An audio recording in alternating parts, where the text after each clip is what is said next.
sold to the Don, the 19-year-old bride who became his queen. The moment her father's hand let go of hers in that marble foyer, Lena Hayes understood something no 19-year-old should ever have to learn.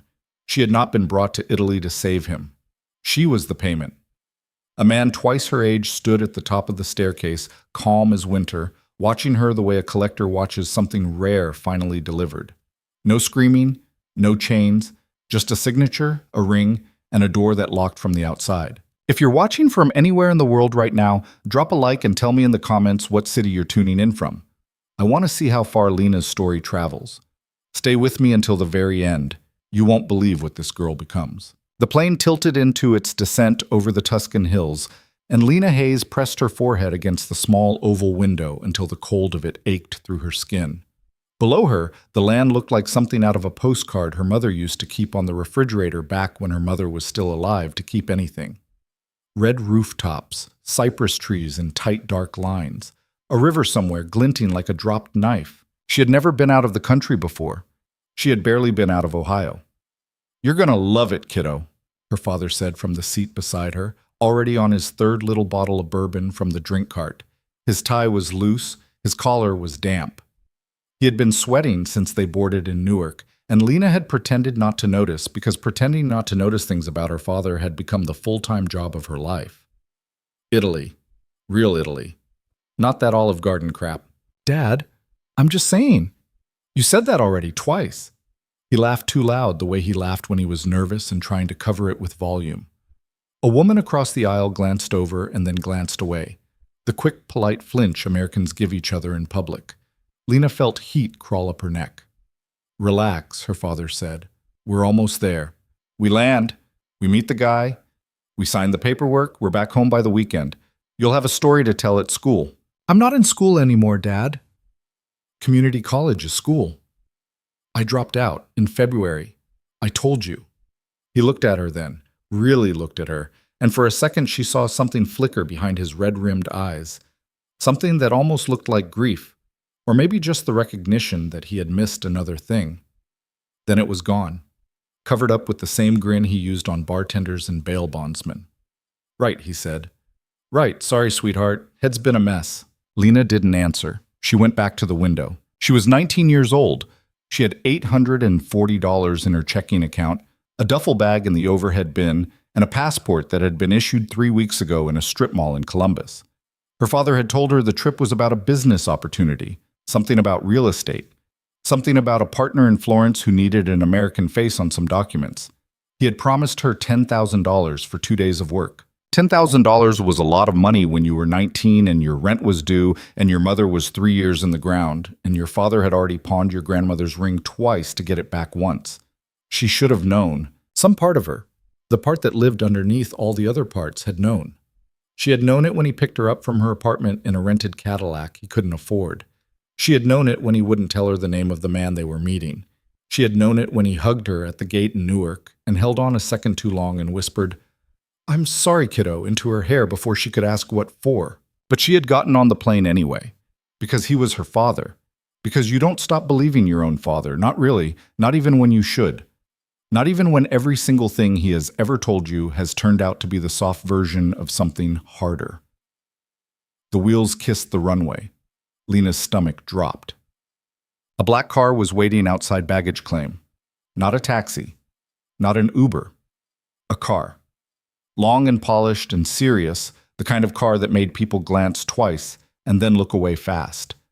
The driver was a man in his 40s with a shaved head and a jaw like a brick, and when he saw Lena's father, he did not smile. "Mr. Hayes." Hey, yeah, that's me. This is my daughter, Lena. Lena, say hi." "Hi," Lena said. The driver did not say hi back. He opened the rear door. He looked at Lena's duffel bag like it had personally offended him, then picked it up with one hand and put it in the trunk. Her father climbed in first. Lena stood on the curb for 1 extra second, and the Italian afternoon sat on her shoulders like a warm, wet coat, and she thought, very clearly, "Don't get in that car." She got in the car, because what else was she going to do? Stand in the airport, call who? With what phone? She didn't even have a working international plan.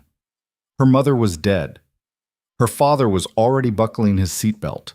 There was nobody in the world, at that exact moment, whose job it was to notice whether Lena Hayes got into a car in Florence or not.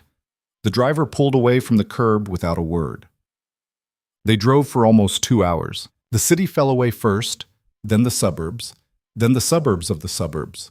The road narrowed and climbed, olive trees on both sides, stone walls mossy at the base, a village that was gone before she could read the sign. Her father kept trying to make conversation.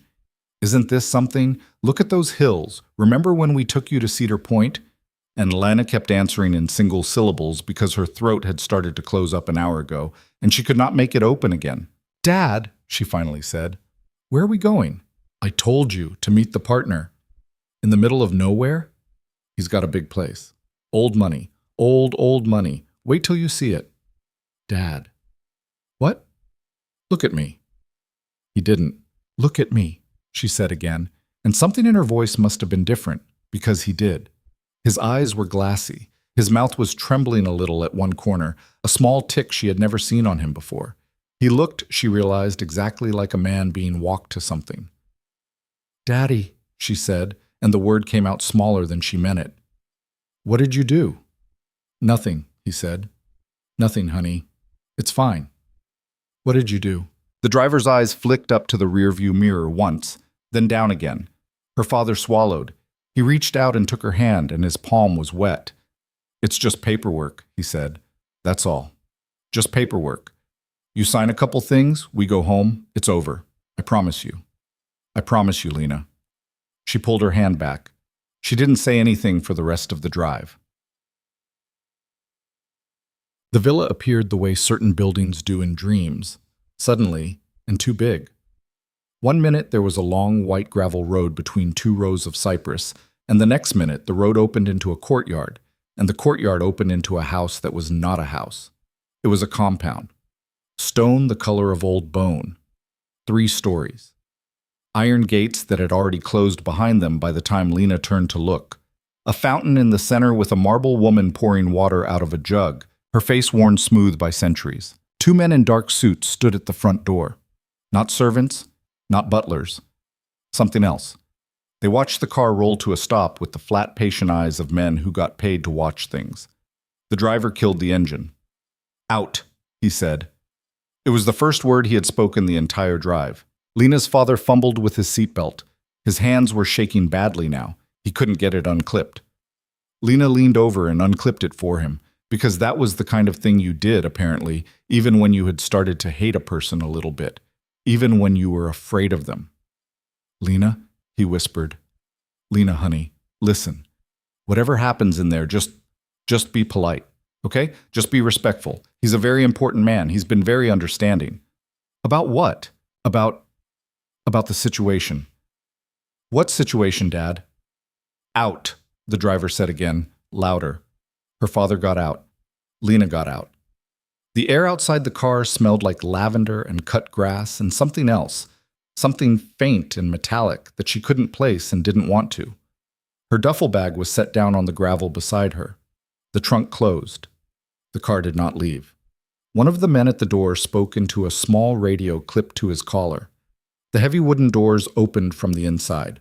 "Come on," her father said, and his voice broke on the word. "Come on, kiddo. It's just a meeting." The inside of the villa was cold. Not the temperature, the feel of it. The marble floor swallowed the sound of their footsteps.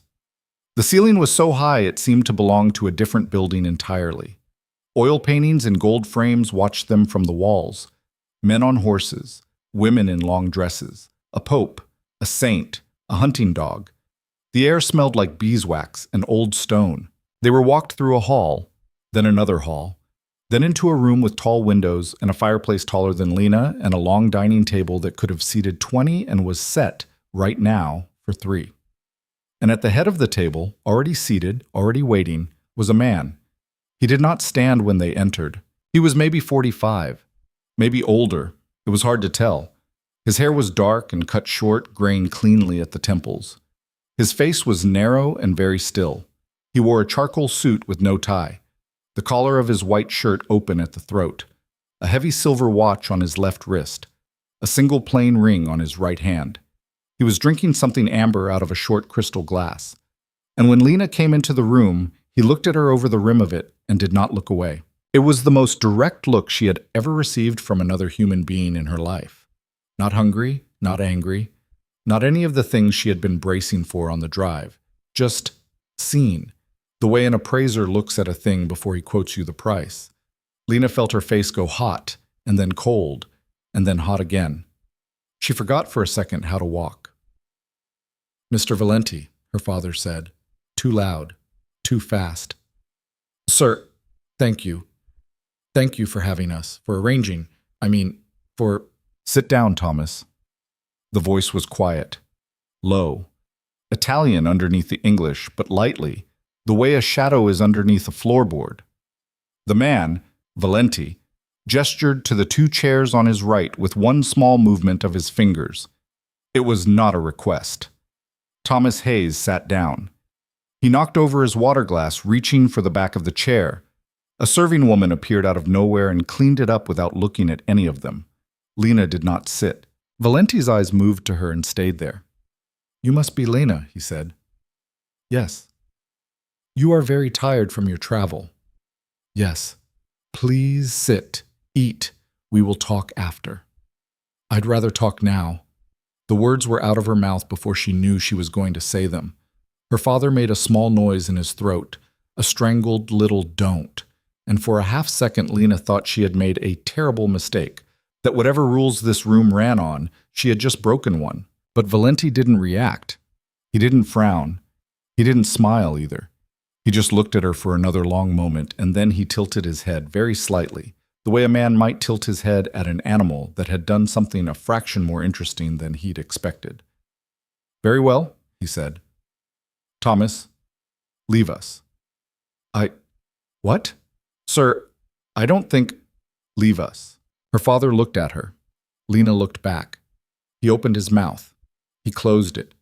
He stood up slowly, pushing the chair back with both hands like he needed them to keep him upright. And he walked out of the room without saying goodbye to her, without touching her shoulder, without anything. The door clicked shut behind him. There were now two people in the room, Lena and the man at the head of the table. She realized she was still standing. She realized her hands were shaking. She put them behind her back so he wouldn't see. "My name is Marco Valenti," he said. "Please, sit." She sat, not at the spot her father had been in, at the one across from it, further from him. He noticed. She could tell he noticed because the corner of his mouth moved, a half a millimeter, something that wasn't a smile but was paying attention. "Do you know why you are here, Lena?" "My father said it was about real estate." "Your father is a liar." He said it the way he might have said your father is left-handed.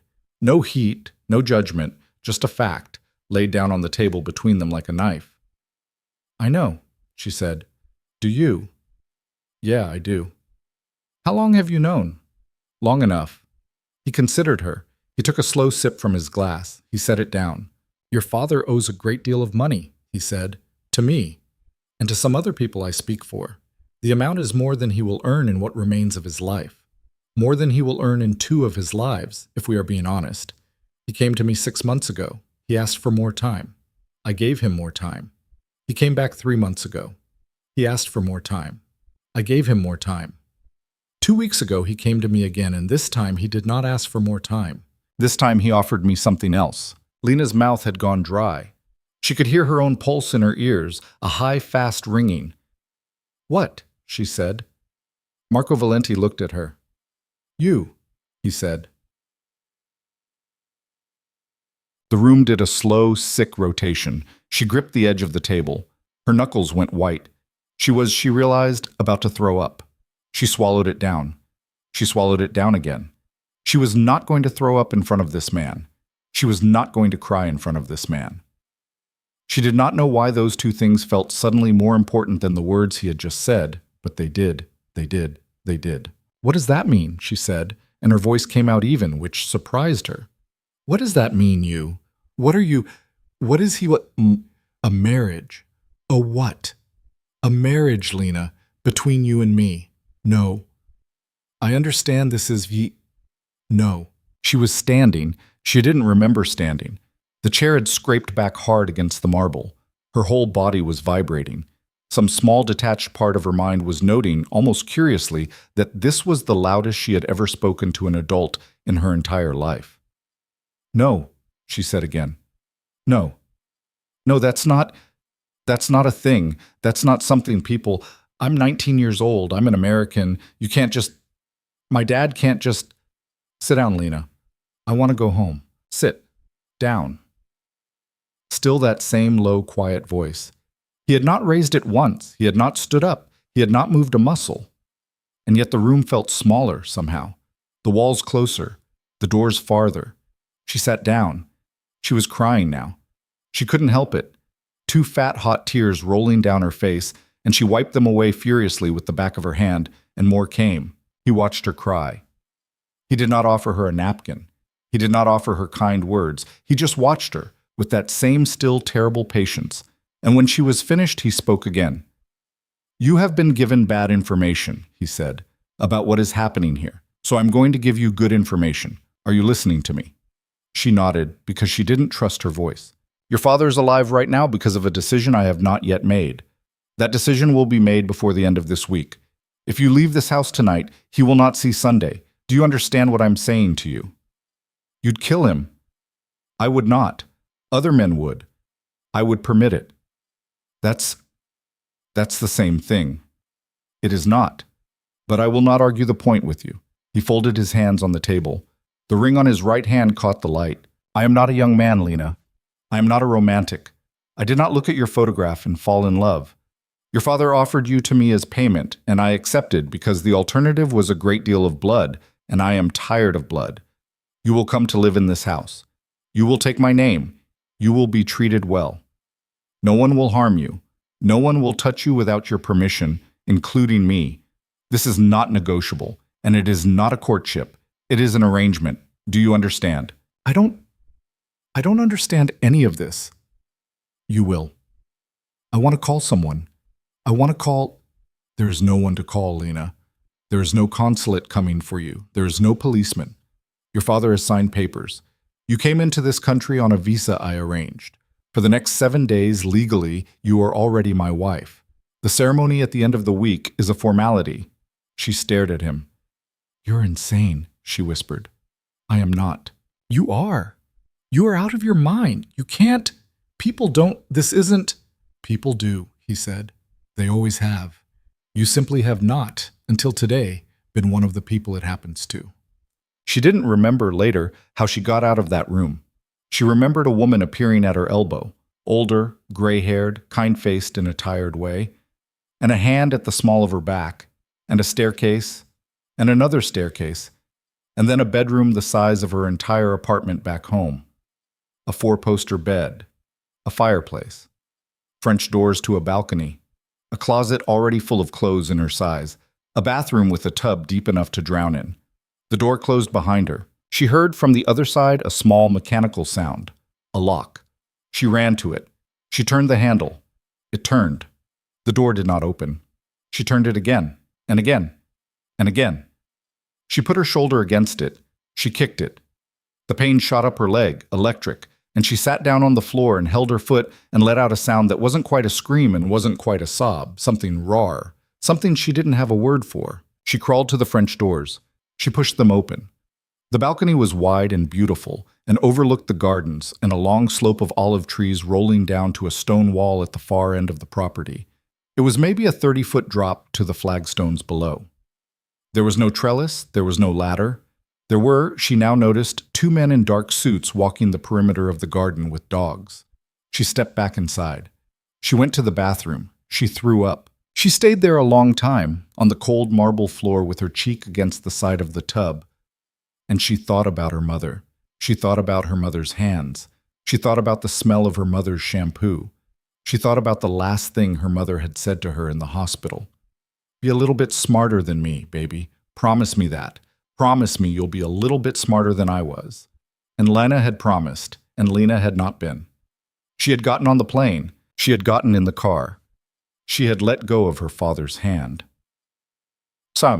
It was dark when she finally came out of the bathroom. Someone had been in the room while she was on the floor. A tray of food on the small table by the window. A pitcher of water. a folded piece of cream-colored paper with her name on it in neat black ink. She opened the paper. Lena, eat, sleep. We will speak tomorrow. The door will be unlocked in the morning. You will be free to move through the house. You will not be free to leave the grounds. I regret the necessity of both of those sentences.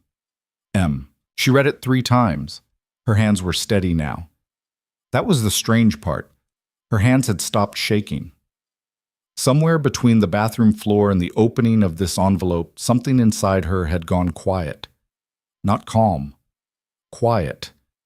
The way a house goes quiet when the power cuts out. She walked to the window.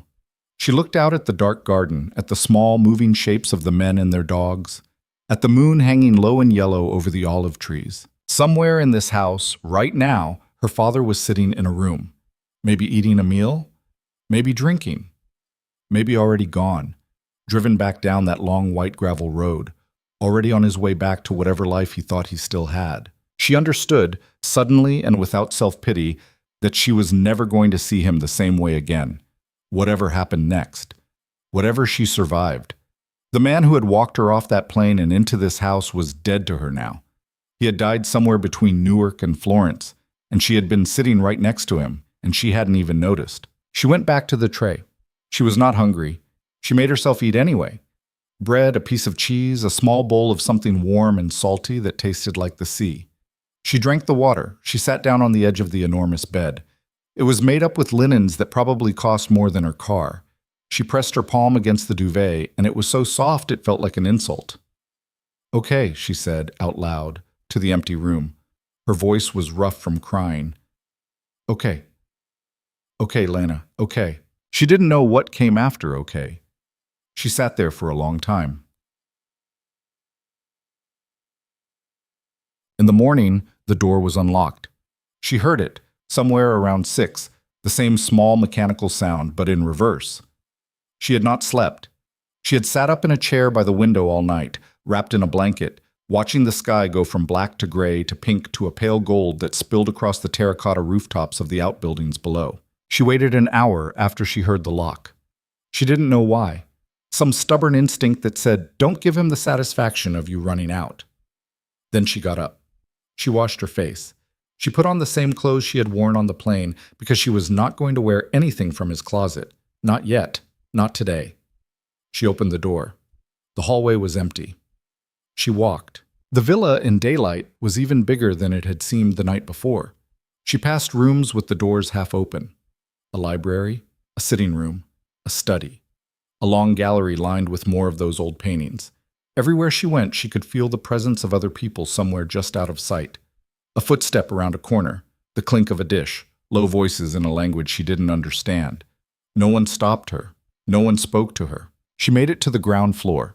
She made it to a pair of tall glass doors at the back of the house that opened onto a terrace. She pushed them open and stepped out into the Italian morning, and the air was so clean and cool it made her eyes sting. Marco Valenti was sitting at a small wrought iron table at the edge of the terrace. He had a newspaper folded neatly beside him, a small cup of espresso, a plate with a single piece of fruit on it. He was wearing a black sweater and dark trousers. His hair was still wet from the shower. He looked up at her the moment she appeared, as if he had been waiting, as if he had known exactly what time she would come. "Good morning, Lena?" She didn't answer. "Sit, please." She didn't move. He regarded her. He set the newspaper aside. He gestured once to the chair across from him, and when she still didn't move, he did something she did not expect. He stood up, walked around the table, and pulled the chair out for her himself. It was such a small thing, such a small, courteous, old-fashioned gesture, and somehow it was worse than anything else he had done, because it told her, very clearly, what the shape of this was going to be. He was not going to drag her through a doorway. He was not going to shout at her. He was not going to hit her. He was going to pull out her chair. He was going to pour her coffee. He was going to wait. He was going to wait, and he was going to wait, and eventually she was going to sit down. Because she was 19, and she was in a foreign country, and her father was gone, and her mother was gone, and the gate was locked, and there were men with dogs, and the bed upstairs was so soft it felt like an insult, and she was so tired. She sat down. He went back around the table. He sat down across from her. He poured her a cup of coffee from a silver pot without asking if she wanted one. "I know what you are thinking," he said quietly. "You are thinking that this is a prison." "It is a prison." "Yes, for now it is." He pushed the cup toward her. "But a prison, Lena, is only a prison if you stay the same person inside it. If you change, if you learn, if you watch, if you listen, then the walls begin to mean something different. Do you understand what I am telling you?" "No," she said. "You will." He picked up his own cup. He took a sip. The morning sun was coming through the cypress trees at a low angle, striking the stone of the terrace, warming her hands through her jeans. "Drink your coffee," he said. "It will get cold." She looked at him across the little table, at the silver at his temples, at the plain ring on his finger, at the quiet, patient, terrible stillness of his face. She picked up the cup. Her hand was steady. Somewhere deep inside her, underneath the fear and the grief and the sick, hot shame, something else had started. Something small. Something that felt almost like a pilot light catching in a cold house. She didn't have a name for it yet. She drank the coffee. The coffee was bitter in a way American coffee never was. Lena drank half of it before she realized she had been drinking it all, and that small act of forgetting, of letting her body do something ordinary while her mind was still screaming, felt like a tiny betrayal. She set the cup down too hard. The saucer rang against the iron tabletop. Marco did not look up from his newspaper. "There is a woman waiting for you in the East Wing," he said. "Her name is Julia. She has been with this house for 31 years. She was here before me. She will, in many ways, outlast me. You will find that she does not speak much English, but she will make herself understood. She has prepared a room for you, and she has prepared a schedule." "A schedule?" "Yes." "For what?" He folded the paper neatly. He set it aside. He looked at her with that same flat, considering patience, like she was a problem he had already solved in his head and was now waiting for her to catch up to. "For everything, Lena. For your days. You will have 3 meals. You will have lessons. You will have hours that belong to you and hours that do not. It is the same as any other life. It simply has a shape now." "I didn't ask for a shape." "No, you did not." He stood. He buttoned the cuff of his sweater in one small, absent motion, the way a man does a thing he has done every morning for 20 years. "You will begin with Italian," he said. "Tomorrow. Today you will rest. Today you will eat. Today you will walk in the garden, if you wish. There are boundaries. Julia will show you where they are. Do not test them." "Or what?" She meant it to sound sharp. It came out small. Marco paused at the edge of the terrace. He looked back at her. The morning light caught the gray in his hair and turned it almost silver, and for a second he looked older than he had the night before, and tired in a way she had not expected. "Or nothing," he said. "There is no punishment, Lena. There is only the fact. The fact is, you cannot leave. Testing it will not change the fact. It will only tire you." He went inside. She sat alone at the little table for a long time. She watched a bee move between the lavender at the edge of the terrace and the small clay pot of rosemary by the steps. She watched the shadow of a cypress tree crawl slowly across the flagstones. She watched her own hand, resting on the wrought iron, and she watched it not shake, and she did not know if that was strength or numbness, and she was too tired to tell the difference. Julia found her there an hour later. The woman was small and square-shouldered and had the kind of face that had been weathered by decades of the same sun. She wore a gray dress with a white apron, and her hair was pinned up at the back of her head in a tight knot that was going white at the roots. When she saw Lena, she did not smile. She did not frown either. She simply stopped at the edge of the terrace and waited, her hands folded in front of her, the way a person waits for a child to finish crying before offering a tissue. "Signorina," she said, "I don't speak Italian." "I know." The accent was thick, but the English was clear enough. "Come." Lena stood. She followed. Julia walked her through the house at a slow, patient pace, naming rooms as they passed them. Cucina, sala, biblioteca. She did not translate. She repeated each word twice and moved on, and Lena understood somewhere beneath the exhaustion that this was the first lesson, and it had already begun, whether she had agreed to it or not. They ended in a long room on the second floor that had been, Lena guessed, someone's study once. The desk was heavy walnut. The shelves were floor to ceiling. A chalkboard had been set up against one wall, brand new, the wood of the frame still pale and unvarnished, a stack of books on the desk, a notebook, 2 pens, a glass of water. "Tomorrow," Julia said, pointing at the chalkboard. "Maestro, auto, 8 o'clock. 8 in the morning. See. What if I don't come?" Julia looked at her. The old woman's eyes were a surprising color, a pale gray-green, and they were not kind, but they were not unkind either. They were the eyes of someone who had seen a great many girls come into this house, and Lena understood, with a small cold-dropping sensation in her stomach, that she was not the first.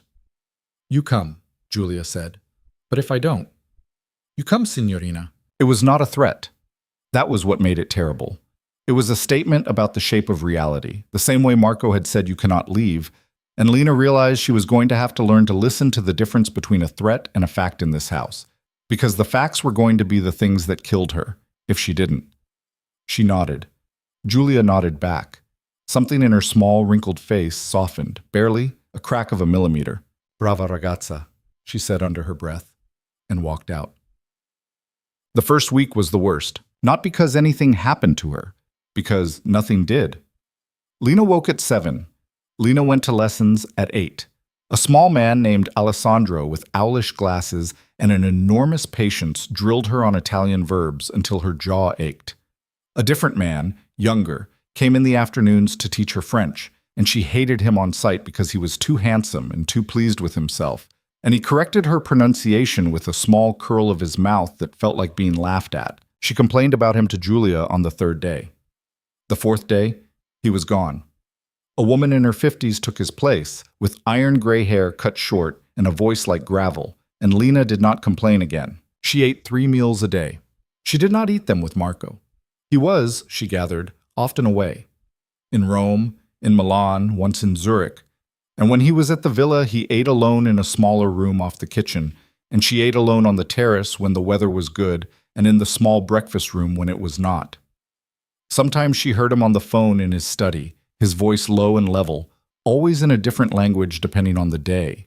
Italian, English, something that sounded German, something that might have been Russian. She could not tell.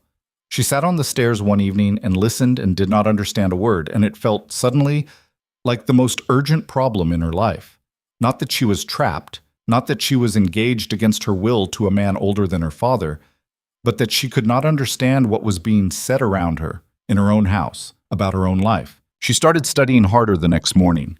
She did not tell herself she was doing it for him. She told herself she was doing it for herself. Because knowledge was the only thing in this place that no one could take away from her once she had it. Because a girl who understood the language was harder to lie to, and a girl who was harder to lie to was harder to move around like furniture, and she was never, ever going to be moved around like furniture again. Her father's name came up exactly once that week. It was the 5th day. She was walking back from the library with a book in her arm when she passed Marco in the hall. They almost collided. He caught her elbow briefly to steady her, the first time he had touched her since the day she arrived, and then released it immediately, the way a person lets go of a door handle. "You are well?" he asked. "I'm alive." "That is not the same." "No, it isn't." He studied her for a moment. She had lost weight. She knew she had. Her jeans were looser at the waist, and there was a hollow under her cheekbones that had not been there a week ago. She was not eating enough. She knew that, too. She didn't care. "Your father," he said, "has left the country." Her whole body stilled. "When?" "The morning after you arrived. I had him driven to the airport. He flew to London. From London, I do not know where he went. He has not contacted you. He will not, I think." "You don't know that." "I do." "How?" "Because I know the kind of man he is." He said it without cruelty. That was somehow worse than if he had said it with some. He said it the way a doctor might say the test results came back. And Lena understood, in that moment, what Marco Valenti actually thought of her father. Not hatred, not rage, a kind of flat clinical contempt that had already moved past contempt into something more like forgetting. She didn't know what to say. She stood there in the hallway with the book pressed against her chest, and she felt something crack, somewhere deep, and she hated that it was cracking because she had thought she was already done crying over her father. She had thought she had finished with him on the terrace the first morning. Apparently not. He didn't say goodbye, she said. No. He didn't even say goodbye. Lena. No, don't do the voice. What voice? The "I'm sorry your life is like this" voice. I don't want it from you. I don't want anything from you. He was quiet. Understood, he said finally. He moved to pass her. At the last second he stopped. He did not turn his head. For what it is worth, he said, looking straight ahead down the hallway, I did not know he had not told you. When I wrote the letter, the first one, I thought he had. When I realized on the drive from the airport that he had not, he paused. I would have had the car turn around if it had been possible. But it wasn't. It was not. Why? Because if he arrived at my door without you, Lena, he would not have survived the night. And regardless of what you think of him now, I did not believe you wanted that. She closed her eyes. Okay, she said quietly. Okay. Thank you for saying that. It is not a kindness. I know. He walked on. The wedding happened on the 8th day. There was no ceremony, not really, no church, no dress. A man in a dark suit arrived at the villa in the early afternoon with a leather folder and a small silver pen, and Lena was brought into the study, and Marco was already there, and Julia was there, and 2 other men she had never seen before were there as witnesses. Papers were laid on the desk. Her name was already printed at the bottom of several of them in a font she did not recognize. Marco signed first. His signature was small and tight and black. She signed second. Her hand shook a little, and she hated that it did.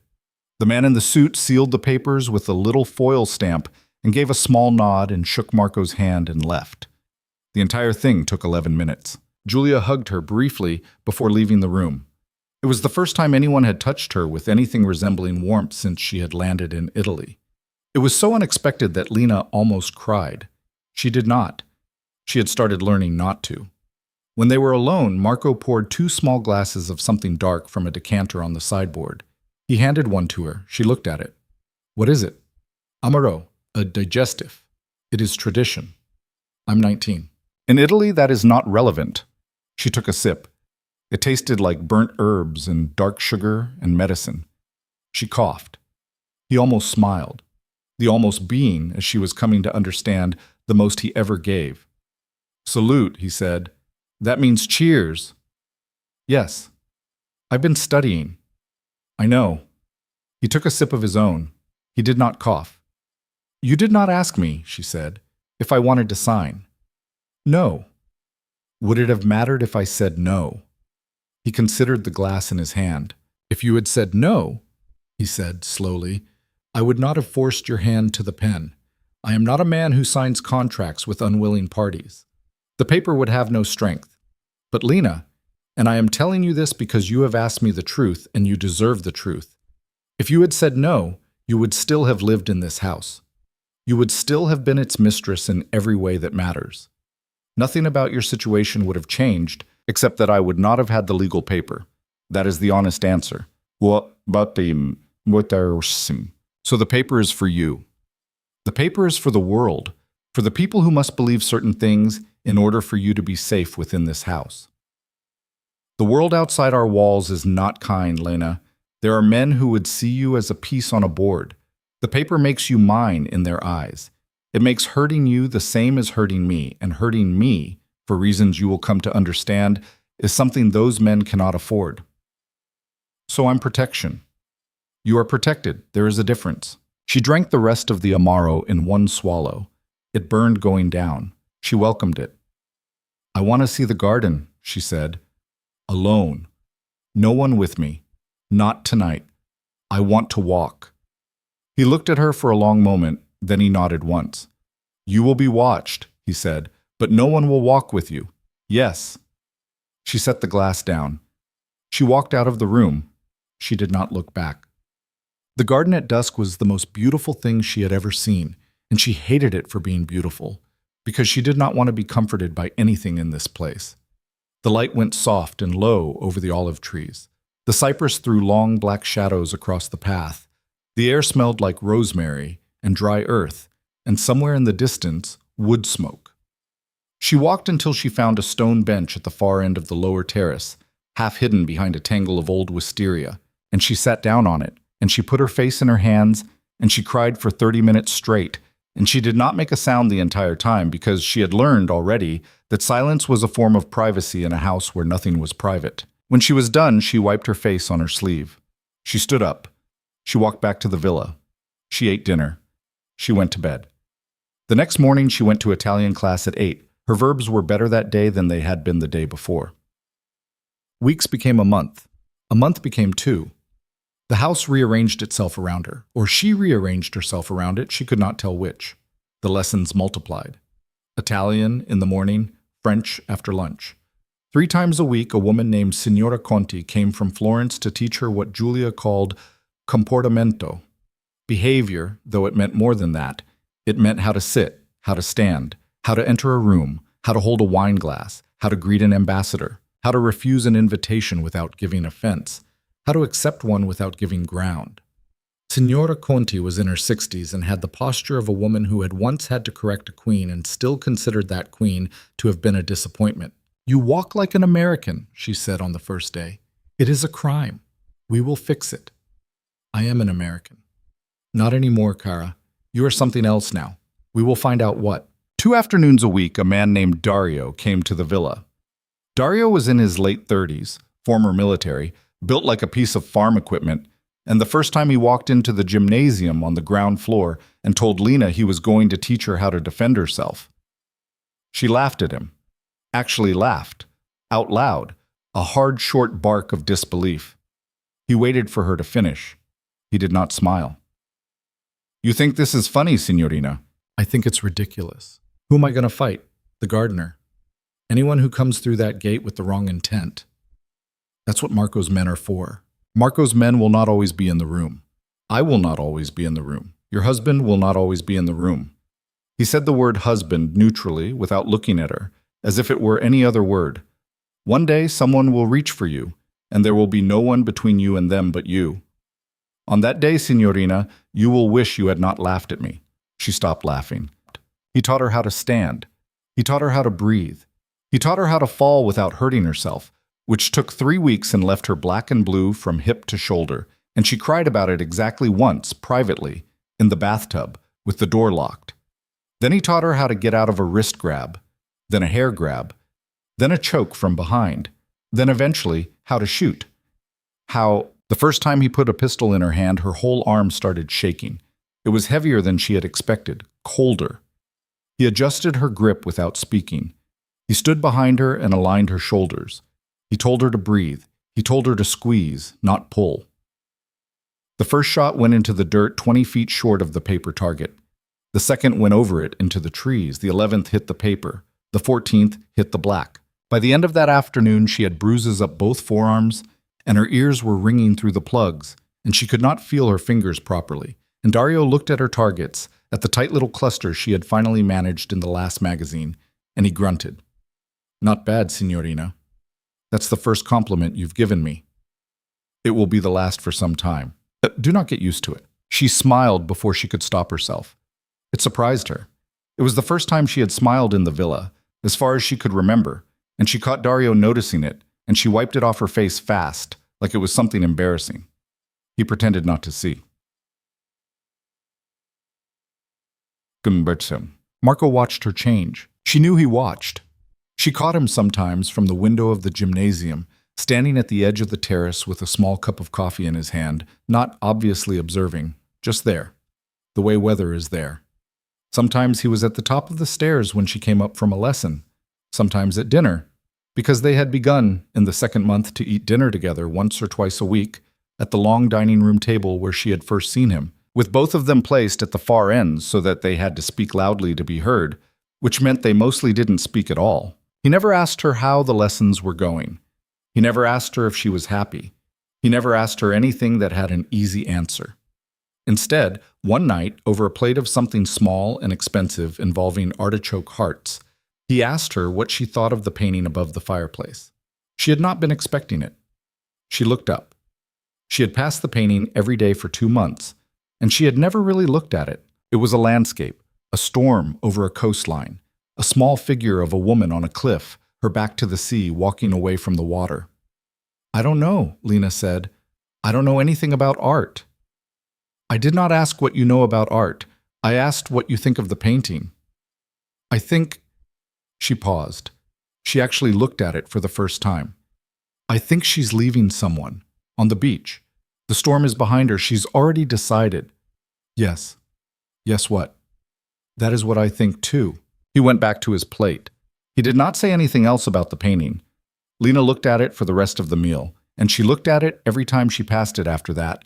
And she hated, a little bit, that he had given her the gift of actually seeing something she had walked past 100 times. She hated that the gift had cost her nothing.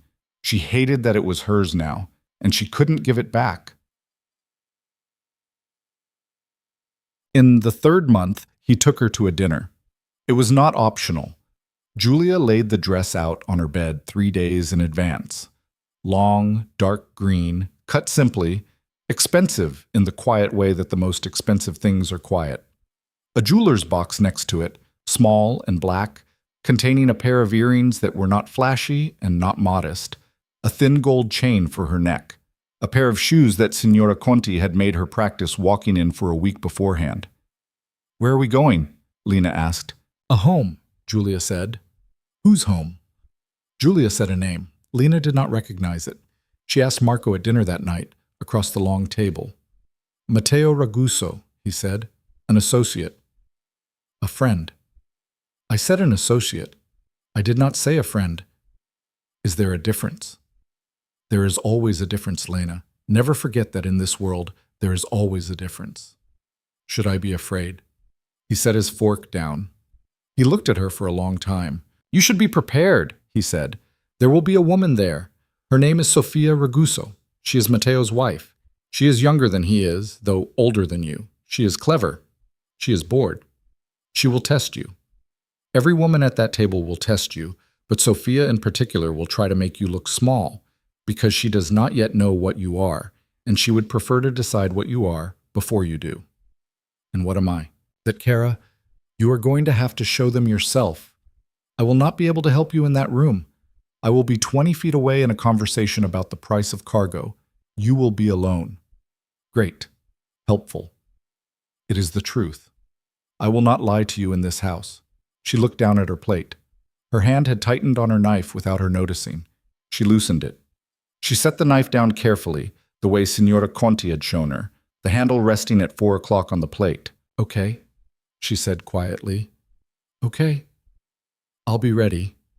He inclined his head just barely. The corner of his mouth moved the fraction of a millimeter she had come to understand was his version of good.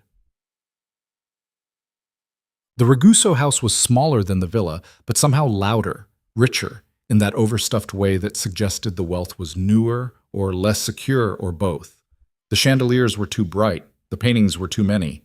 A string quartet was playing in one corner of the ballroom, and no one was listening to them.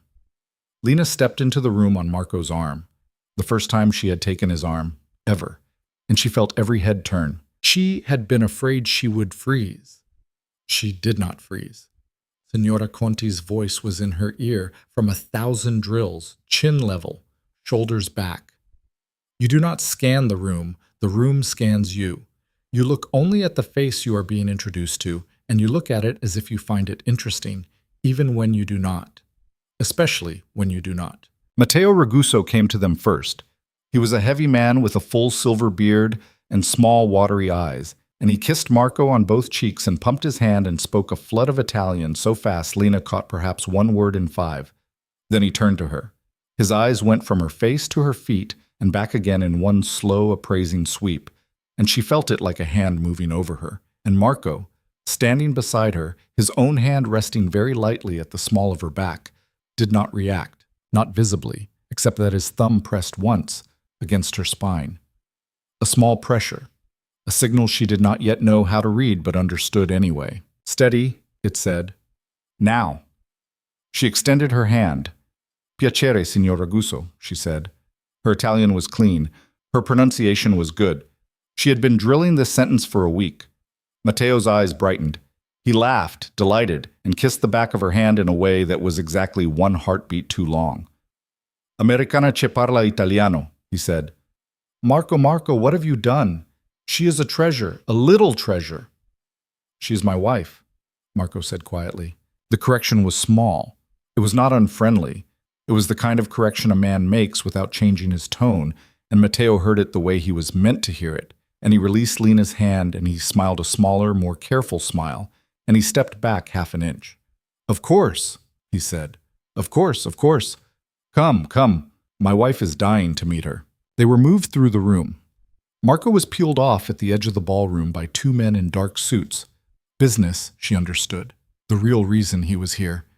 And Lena was passed, gently, to Sofia Ragusa, who was every bit as Marco had described and also somehow more. Sofia was in her early 30s, black hair to her waist, a red dress cut to reveal an extraordinary amount of a very expensive body. Diamonds at her ears and her throat and her wrists. She kissed Lena on both cheeks in greeting and held her at arm's length and studied her with eyes that did not blink. So, Sofia said in English. Her English was perfect. Better than perfect. It had the lilting precision of someone who had been taught by the very best schools and had not forgiven those schools a single lesson. The American child. I'm 19. A child. I appreciate the welcome. I did not welcome you. I observed you. A laugh came from behind Sofia. Two other women, standing just within earshot, watching the exchange the way people watch a dogfight. Lena felt her face start to heat. She heard Signora Conti in her ear. When a woman tries to wound you with words, do not bleed for her. Do not let her see where the cut went in. Then I appreciate the observation, Lena said evenly. Such English, very… Ohio, is it? Yes. How charming. Marco has been to Ohio, I think, once. He told me it smelled like soybeans. Marco tells me many things. He does not tell me everything. I trust there is a reason.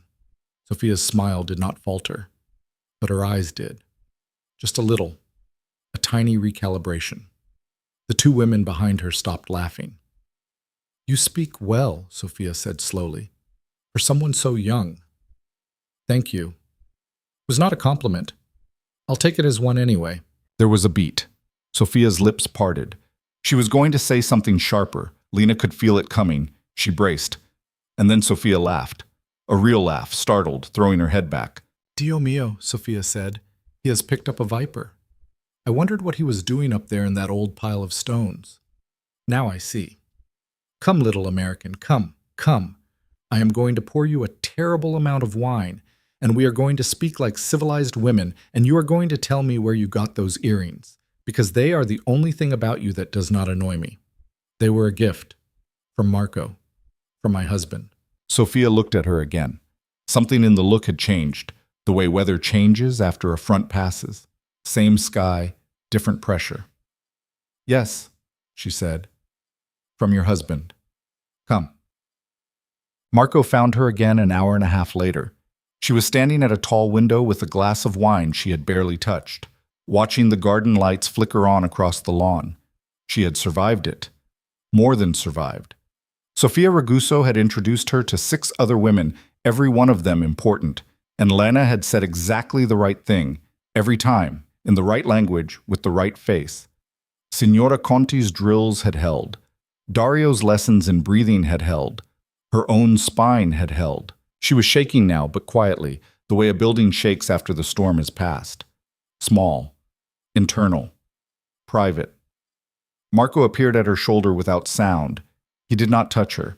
He stood beside her and looked out the same window. I heard what you said to Sofia, he said. Which part? The part about the reason. Oh, she has been repeating it to every woman in the room for the last 90 minutes. I do not know how she means it. I do not think she knows how she means it. She is impressed, which for Sofia is an inconvenient feeling. She is not accustomed to it. I was scared the whole time. I know. How? Your left hand. It has been in a fist off and on since she said the word Ohio. Lena looked down at her hand. He was right. She opened it. Her nails had left 4 small red crescents in her palm. I didn't notice. You are not supposed to. That is the point. You controlled what you could. You did very well, Lena. She turned her head and looked at him. Really looked, for the first time in weeks. He was in profile, his attention on the window, the line of his jaw clean, the small silver at his temple catching the light of the chandeliers. She did not know what she felt. It was not love, because she was not an idiot, and she was not going to let herself be an idiot about this. Not ever. It was not hatred either, which was the more dangerous thing, because hatred would have been simpler. It was something with more angles than either of those. Marco. Yes, I'm still not yours. He did not turn his head. He did not react. The corner of his mouth did the small thing it did. I know, he said. I want you to know that I know, that I'm keeping track. I would expect nothing less of you. I'm not going to forget how I got here. I do not want you to forget. Why not? He was quiet for a long moment. When he spoke, his voice was lower, and for the first time since she had met him, she heard something in it that was not quite control. Something older. Something tired. Because the day you forget, he said, is the day I lose whatever you are becoming. And whatever you are becoming, Lena, is the only interesting thing that has happened in this house in 20 years. He left her at the window. She stood there a long time after he was gone. Outside, beyond the garden lights, the Italian countryside was a low black shape under a low black sky. And somewhere inside her, the small pilot light that had caught on the terrace that first morning had grown. It was not a bonfire. It was not yet a fire at all. But it was warm enough now that she could feel it. She could feel it in her hands. She could feel it at the base of her throat. She could feel it in the place where, 2 months ago, there had only been fear. The string quartet in the corner of the ballroom started a new piece. She did not recognize it. She did not need to. She raised her glass, and she took a small sip of the wine she had been pretending to drink all night. And for the first time since she had landed in Italy, she tasted it. The wine was better than she had been pretending it was. That was the thing that stuck with her on the drive home, more than Sophia's laugh, more than the way the other women had started watching her by the end of the night. It was the small private fact that she had stood there at the window and finally tasted the glass in her hand, and it had been good. And she had not been allowed, somehow, to notice that until the danger had passed. She sat in the back of the car beside Marco, and she watched the countryside roll by in the dark. And she did not speak, because she did not trust her voice yet, and neither did he. And the silence between them on that drive was the first silence since she had come to Italy that did not feel like a cage. When they got back to the villa, it was past 2 in the morning. Julia was still up, which Lena had not expected, waiting in the foyer with a shawl over her dress and her hands folded in front of her the way they always were. The old woman looked at Lena's face once, quickly, the way a mother looks at a child coming home from her first real party, and whatever she saw there made her nod, small and satisfied, and she took Lena's wrap without a word and turned for the stairs. "Buonanotte, signora," she said over her shoulder. Signora. Not signorina. It was the first time Julia had called her a married woman to her face, and Lena stood in the middle of the cold marble foyer and felt the words settle on her shoulders like a coat she had not agreed to wear and could not now take off. Marco was at the sideboard pouring himself something. He did not offer her any. He understood by then that she would say no to anything she had not asked for, on principle, and that offering was its own small pressure. "You should sleep," he said. "I'm not tired. You're lying." "I know." He almost laughed, not out loud. The sound stayed inside his chest, a small, soft breath that she only caught because she was close enough to hear it. He set the decanter down. "Lena." "What?" "Thank you." She turned and looked at him. "For what?" "For not humiliating me tonight." "I didn't do it for you." "I know you did not. That is why I am thanking you." She didn't know what to do with that. She did not have a good line to hand back. So she turned and she climbed the stairs without saying good night. And when she reached the landing, she allowed herself, for one short second, to glance back down at him.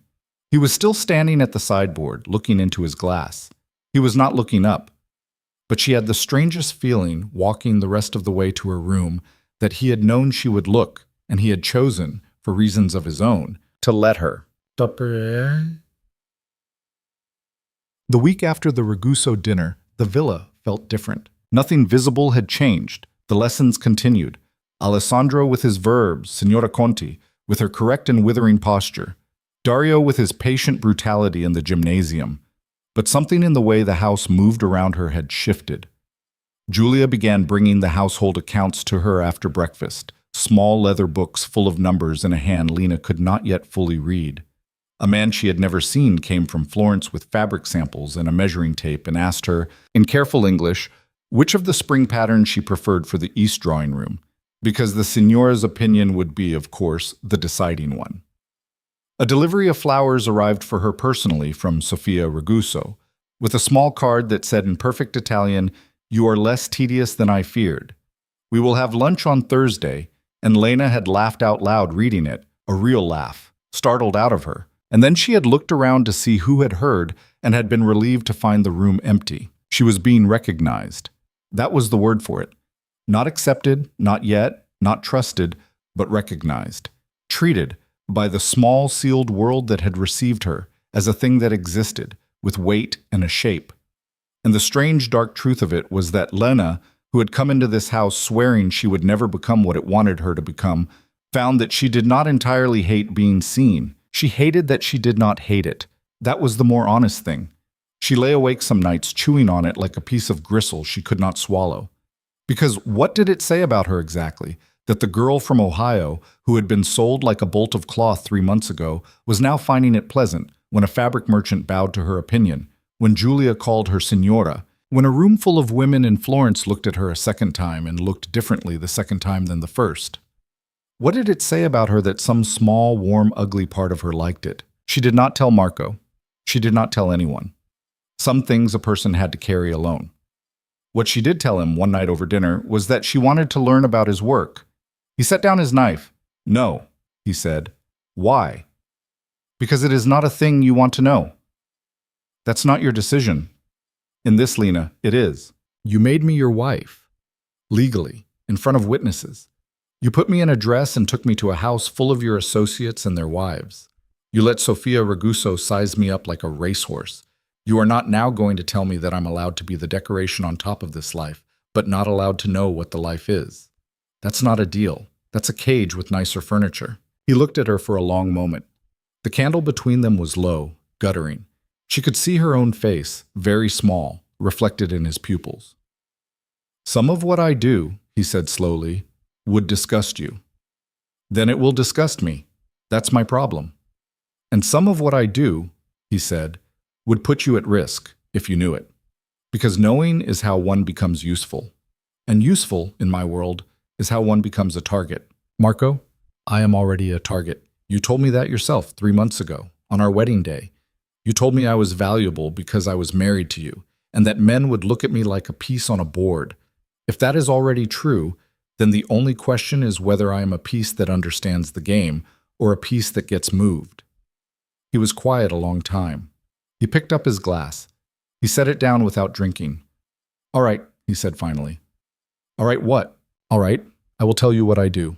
Not all of it, not yet, but the shape of it, the part you can hold.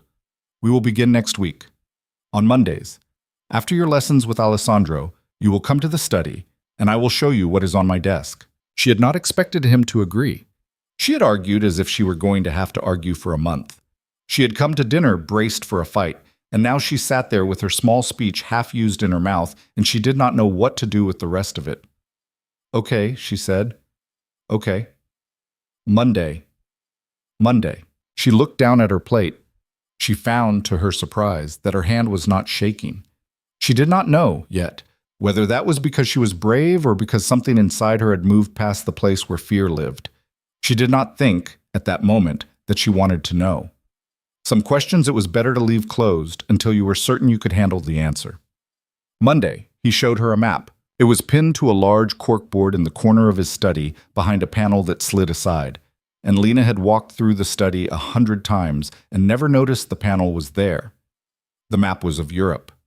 There were small colored pins in it. Some were clusters.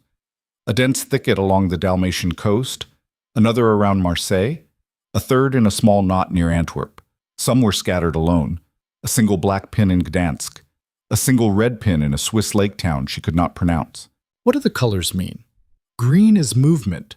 Red is men. Black is money. Movement of what? Movement of what is permitted to move. Goods, in the legal sense. Cargo that passes through ports my family has a relationship with. Olive oil, wine, textiles, and other things less interesting than textiles. Less interesting meaning less legal. Less interesting meaning we will discuss it another Monday. She did not push. She understood already that pushing with Marco was the worst possible strategy. He did not respond to force. He responded to patience. Patience was a game she had not played in her life before this house, and was now, to her own quiet alarm, beginning to get good at. Red is men, she said. What does that mean? It means the families with whom I have an arrangement. Some are business, some are blood. Some are old enemies who have agreed to be allies, and who must be watched very closely because their memories are longer than their agreements. And black is money. Black is where the money sleeps.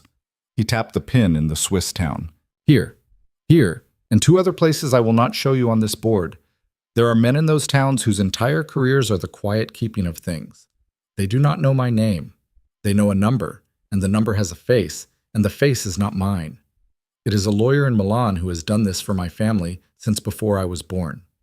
If something happens to me, Lena, that lawyer will come to you. His name is Vittorio De Angelis. You will remember that name. Why are you telling me this? Because you asked me to tell you what I do. No, why are you telling me what happens if something happens to you?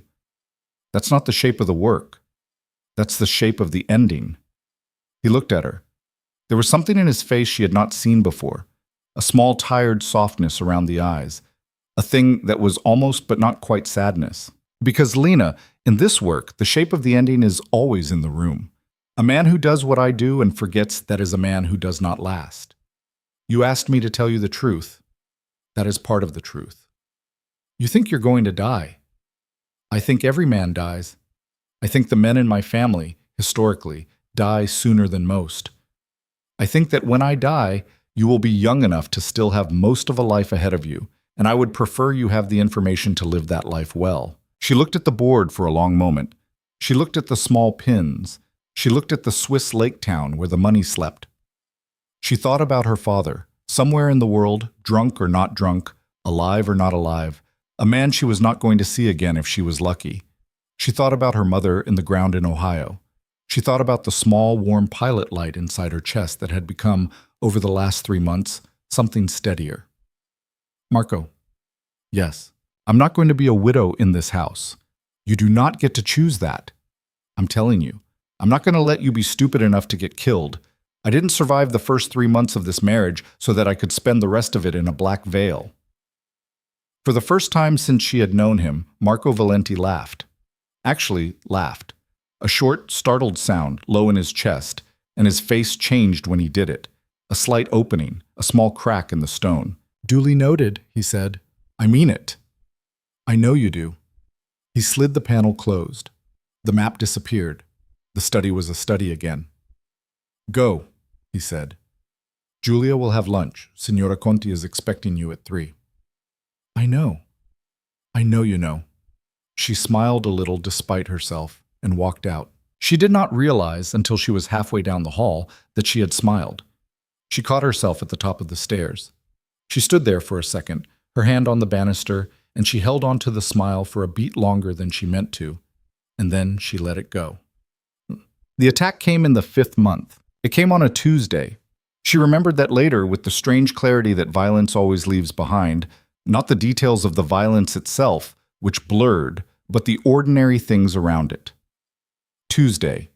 A gray morning with a light rain that had stopped by 10, the smell of bread from the kitchen, a bowl of oranges on the sideboard. Julia humming a song Lena did not know as she carried folded linens up the back stairs. Marco had left the villa before dawn for a meeting in Rome. He had not said goodbye. She had not been awake. She did not, on that particular morning, know that she was going to wish later that she had been. She was in the library when she heard the first shot. She did not at first understand that it was a shot. She understood that it was a sound, a flat, hard crack from the direction of the front gate, distant, muffled by the old stone walls. She looked up from her book. She waited for the ordinary world to explain it. A car backfiring. a piece of equipment in the outbuildings. Something a house like this made that a house like the one she had grown up in did not. Then the second shot came, and the third. And suddenly it was not one sound but many sounds, overlapping, closer now, and she heard a man shouting in Italian from somewhere at the front of the house. And she heard glass, somewhere, a high, clean, tinkling smash. And she felt, in her chest, a feeling that she had only had once before in her life. On the drive from the airport, with her father beside her, when she had realized she was not being taken to a business meeting, she stood up. The book fell on the floor. She did not pick it up. Dario had said on the afternoon of their first lesson, "If something happens in this house, you do not run toward it and you do not run away from it.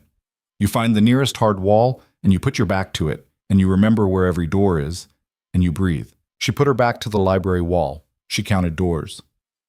3. The main one into the hall, a smaller one behind the reading desk that led, she knew, to a servant's passage. A third, barely a door at all, a low, narrow panel cut into the bookshelves that opened onto a stairway down to the wine cellar. Marco had shown it to her, casually, on a walk through the house in the first month, the way a man points out a fire exit in a hotel. She had thought, at the time, that it was an odd thing to show her. She understood now, with a cold-dropping certainty, that it had never been odd, that everything Marco had shown her in this house, every door, every passage, every one of Dario's afternoon drills, every breath of patient instruction Signora Conti had beaten into her posture, had been for this. The sound of the shots was getting closer. Julia. The thought hit her like something physical. Julia was upstairs, with the linens. Julia was 60-something years old, and she was humming a song on the back stairs, and she did not carry a gun, and she did not know how to fall without hurting herself. And she was, in every way that mattered, Lena's responsibility. Lena moved. She did not run. Dario had drilled that out of her too. Running made you clumsy. Running made you loud. Running made you a shape that caught the eye.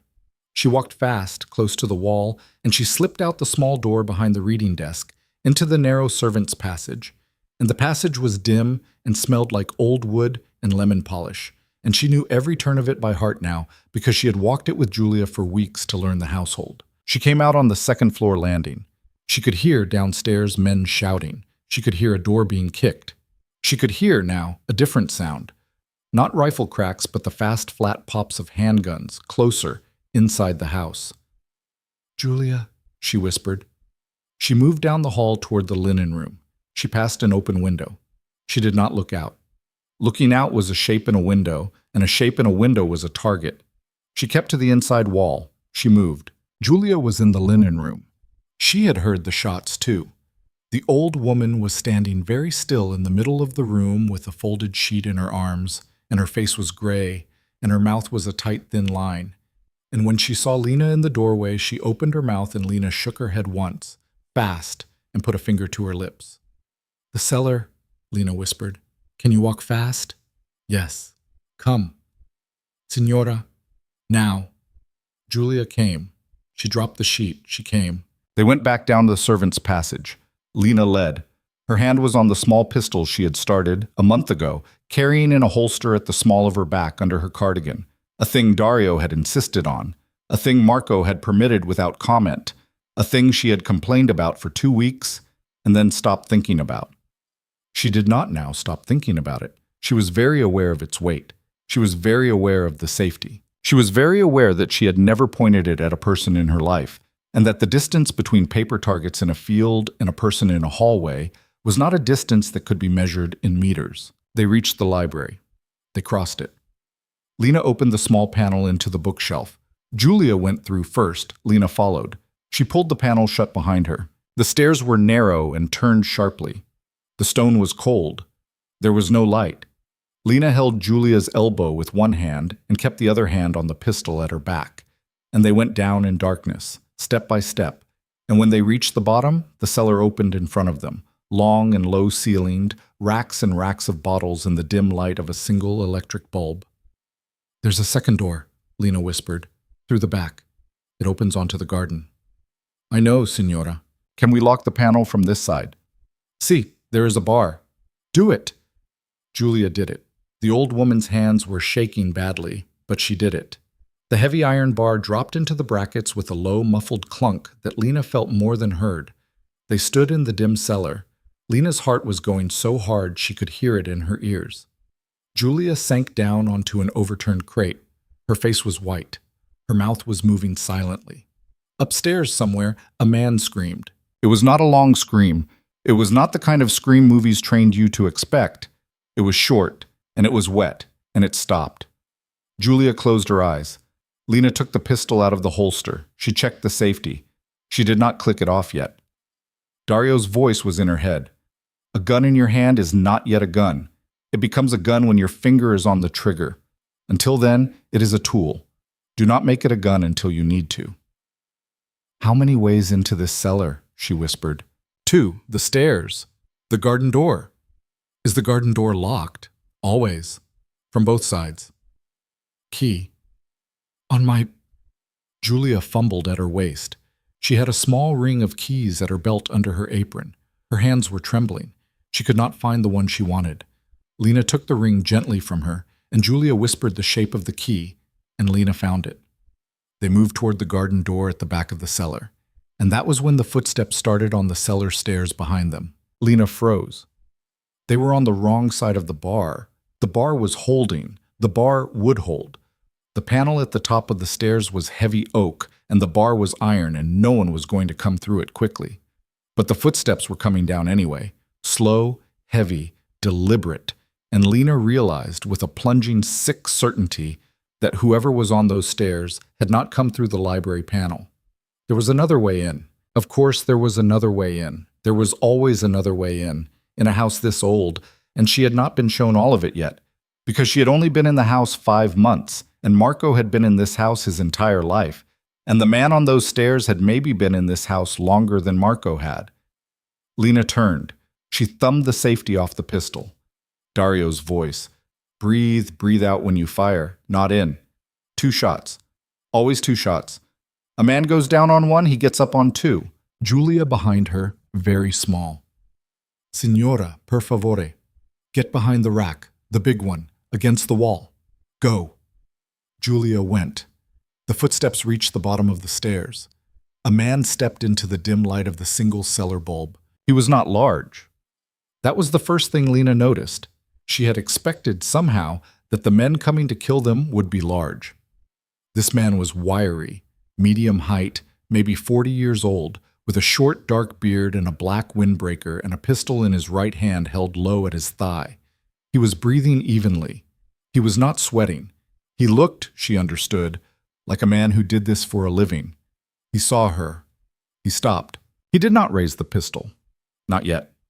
He tilted his head the way a man might tilt his head at a cat that had unexpectedly walked into a room where no cat should have been. Signora Valenti, he said. His voice was soft, almost polite. Metti giù la pistola, non voglio farti del male. Put the gun down. I do not want to hurt you. Her Italian was good enough to know he was lying, because a man who did not want to hurt her did not come down the back cellar stairs of her house on a Tuesday morning with a pistol in his hand. Her Italian was also good enough to know what he thought of her, because he had used the familiar tu, the form you used with a child or a dog or a woman you had already decided in your head was not a person whose name you needed to remember. Her hand was steady. That was the thing that surprised her.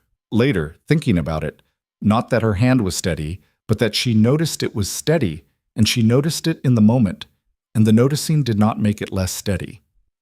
Something very quiet had happened inside her in the previous 60 seconds. Something had gone still, the way a lake goes still right before a storm. And in the middle of that stillness, Lena Hayes, 19 years old, from Ohio, who 5 months ago had not been able to unlock the door of her own bedroom, raised her pistol, and she exhaled, and she shot the man in the chest. The sound was enormous in the cellar. Her ears rang. He stumbled back 1 step.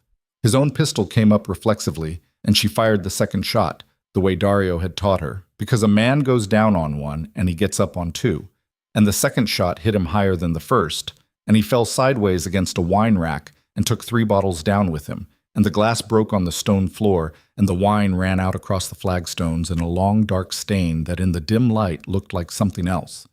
He did not move. Lena stood with the pistol still raised, Her arms were shaking now, finally, a fine continuous tremor, but her hands had not moved off the grip. She listened. She listened so hard her ears hurt. Upstairs somewhere, there were still men. She could hear them distantly. Footsteps, a voice, the crack of something being broken. But down here, in the cellar, there was only her breathing, and Julia's breathing, and the slow, small sound of wine dripping off the edge of a shelf onto the stone. "Julia," she whispered, "stay there." See. Lena walked to the man. Her legs did not feel like hers. She walked anyway. Dario's voice, "You do not assume. You confirm." He was dead. She confirmed. She did not look for long. She took his pistol out of his hand. His fingers were already loose, and she slid it into her waistband on the other side from her own. She took his phone out of his jacket pocket. It was locked. She took it anyway. She took a small folded piece of paper out of his other pocket, and she did not look at it, and she put it in her own pocket, and she backed away from him. She turned to Julia. The old woman was pressed against the wall behind the wine rack, her eyes enormous, her mouth a small O.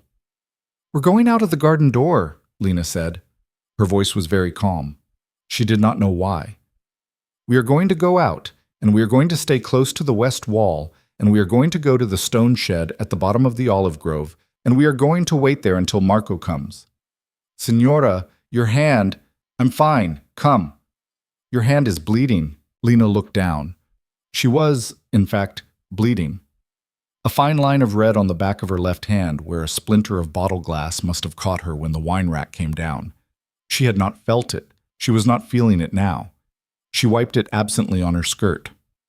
"I'm fine," she said again. "Come."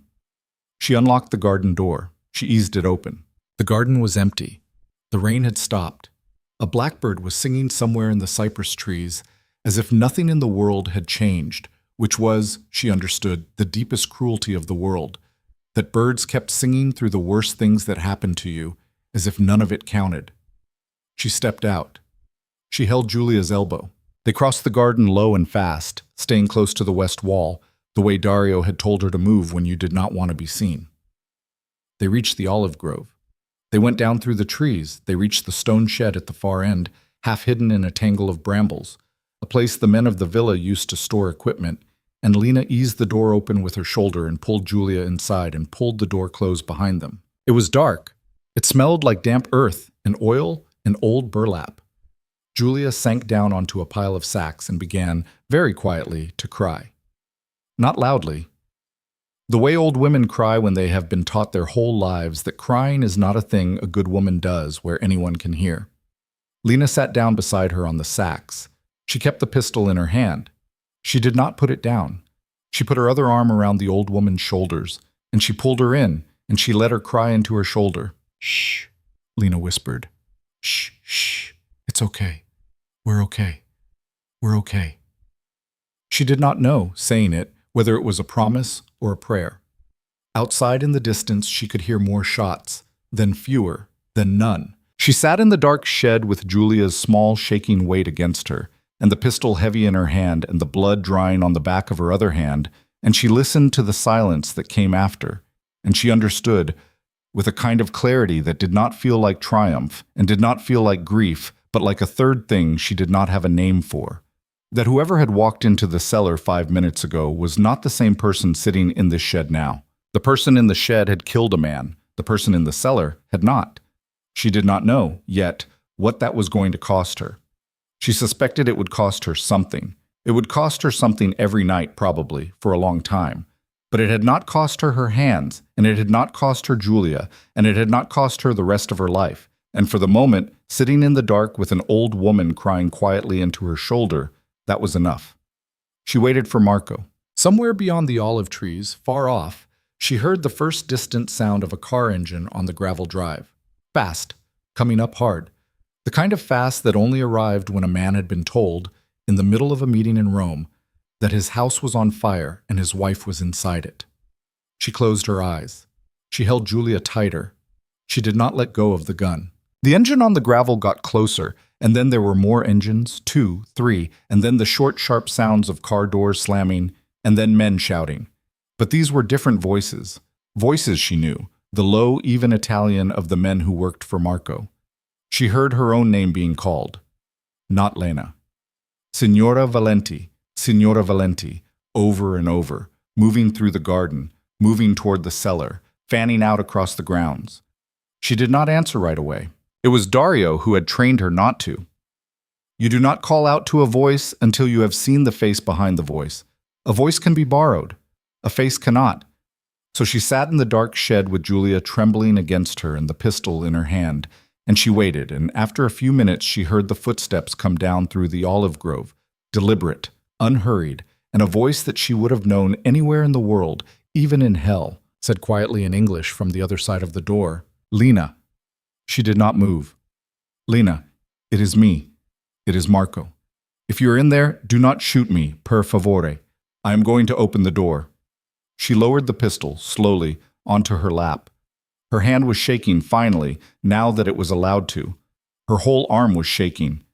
"I'm here," she said. Her voice came out thin. "I'm here. Julia's here. We're here." The door scraped open. The light came in sideways, pale and wet, and too bright after the dark of the shed. Marco stood in the opening. He was wearing the same dark suit he had left in before dawn. There was blood on his left sleeve that was not his. His hair was wrong, pushed back by a hand that had moved too fast. His face, when he saw them, did something she had never seen it do. It broke. Only for a second. Only for a moment so short that if she had blinked, she would have missed it. But she did not blink. She saw it. The mask he wore, the one that had been on his face every minute of every day for 5 months, the one that had never once fallen in her presence. It fell. Something raw underneath showed through. Something that was not cold and was not calm and was, for one breath, afraid. Then it was gone, and he was walking into the shed, and he was crouching in front of her on the oil-stained floor, and his hand, the one that wasn't bloody, came up and touched her face, the side of her cheek, very lightly, the way a man touches something he has been afraid was broken. "Are you hurt?" "No." "The blood." "It's glass." "From a bottle?" "It's nothing." "Julia." "I am well, Padrone," the old woman whispered. Her voice was wet.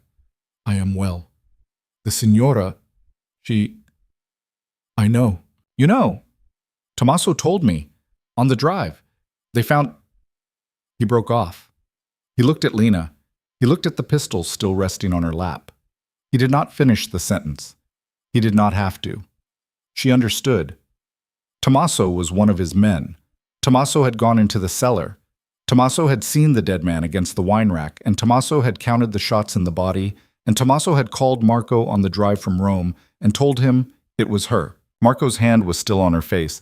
His thumb had moved once along the line of her cheekbone and stopped. "Can you stand?" he said. "Yes." "Then stand, cara. Come inside. We will—" He stopped again. He seemed for a moment to have lost the language. He shook his head once, a small, private gesture, as if telling himself to get it together. "We will go to the house, Julia. Let me help you." He lifted Julia first. The old woman was unsteady on her feet, and he put an arm around her shoulders the way a son might, and she leaned into him and whispered something in Italian too fast for Lena to catch. He answered in Italian, low and quiet, and kissed the top of her gray head once. Lena watched them.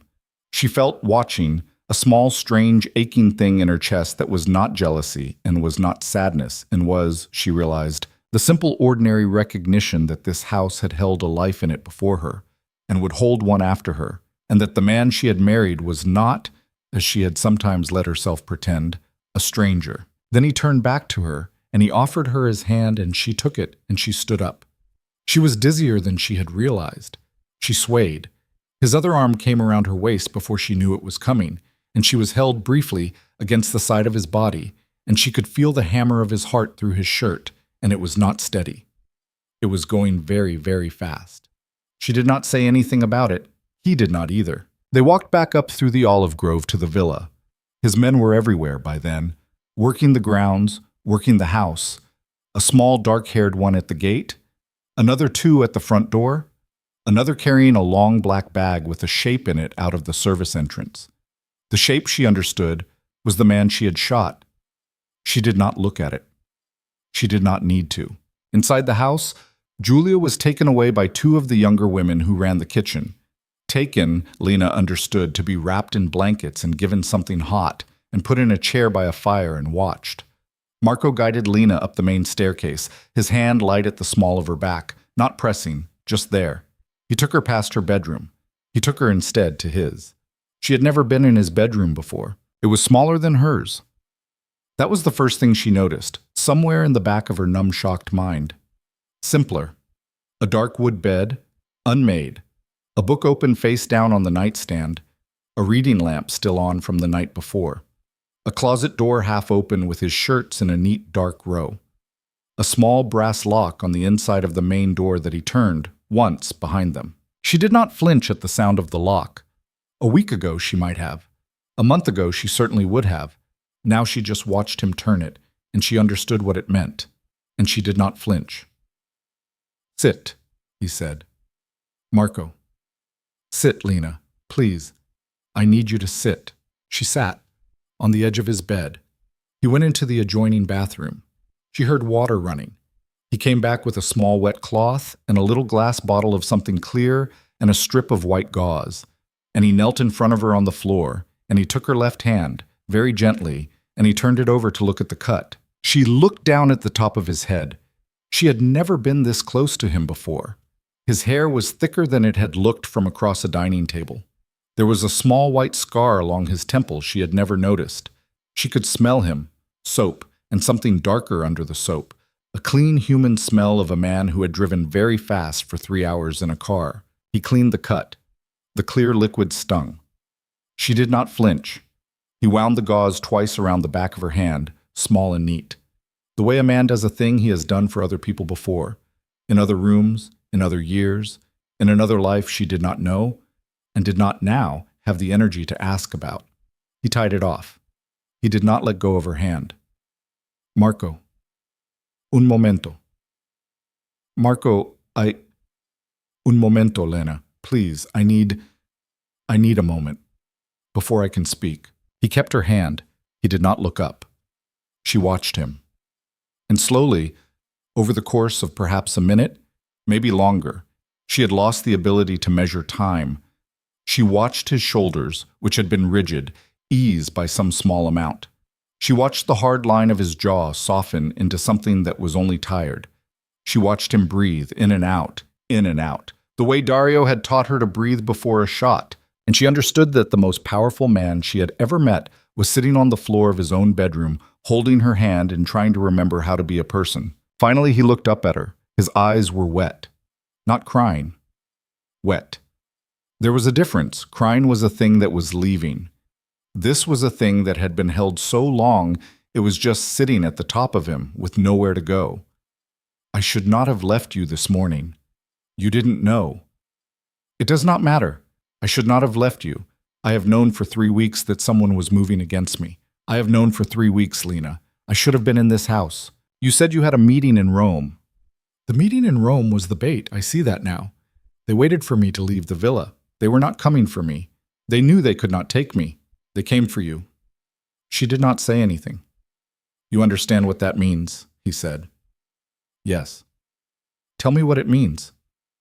"It means somebody thought that if they could take me, they could have you." "Yes." "And it means they were right." He looked at her for a long moment. "Yes," he said again, more quietly. "It means they were right."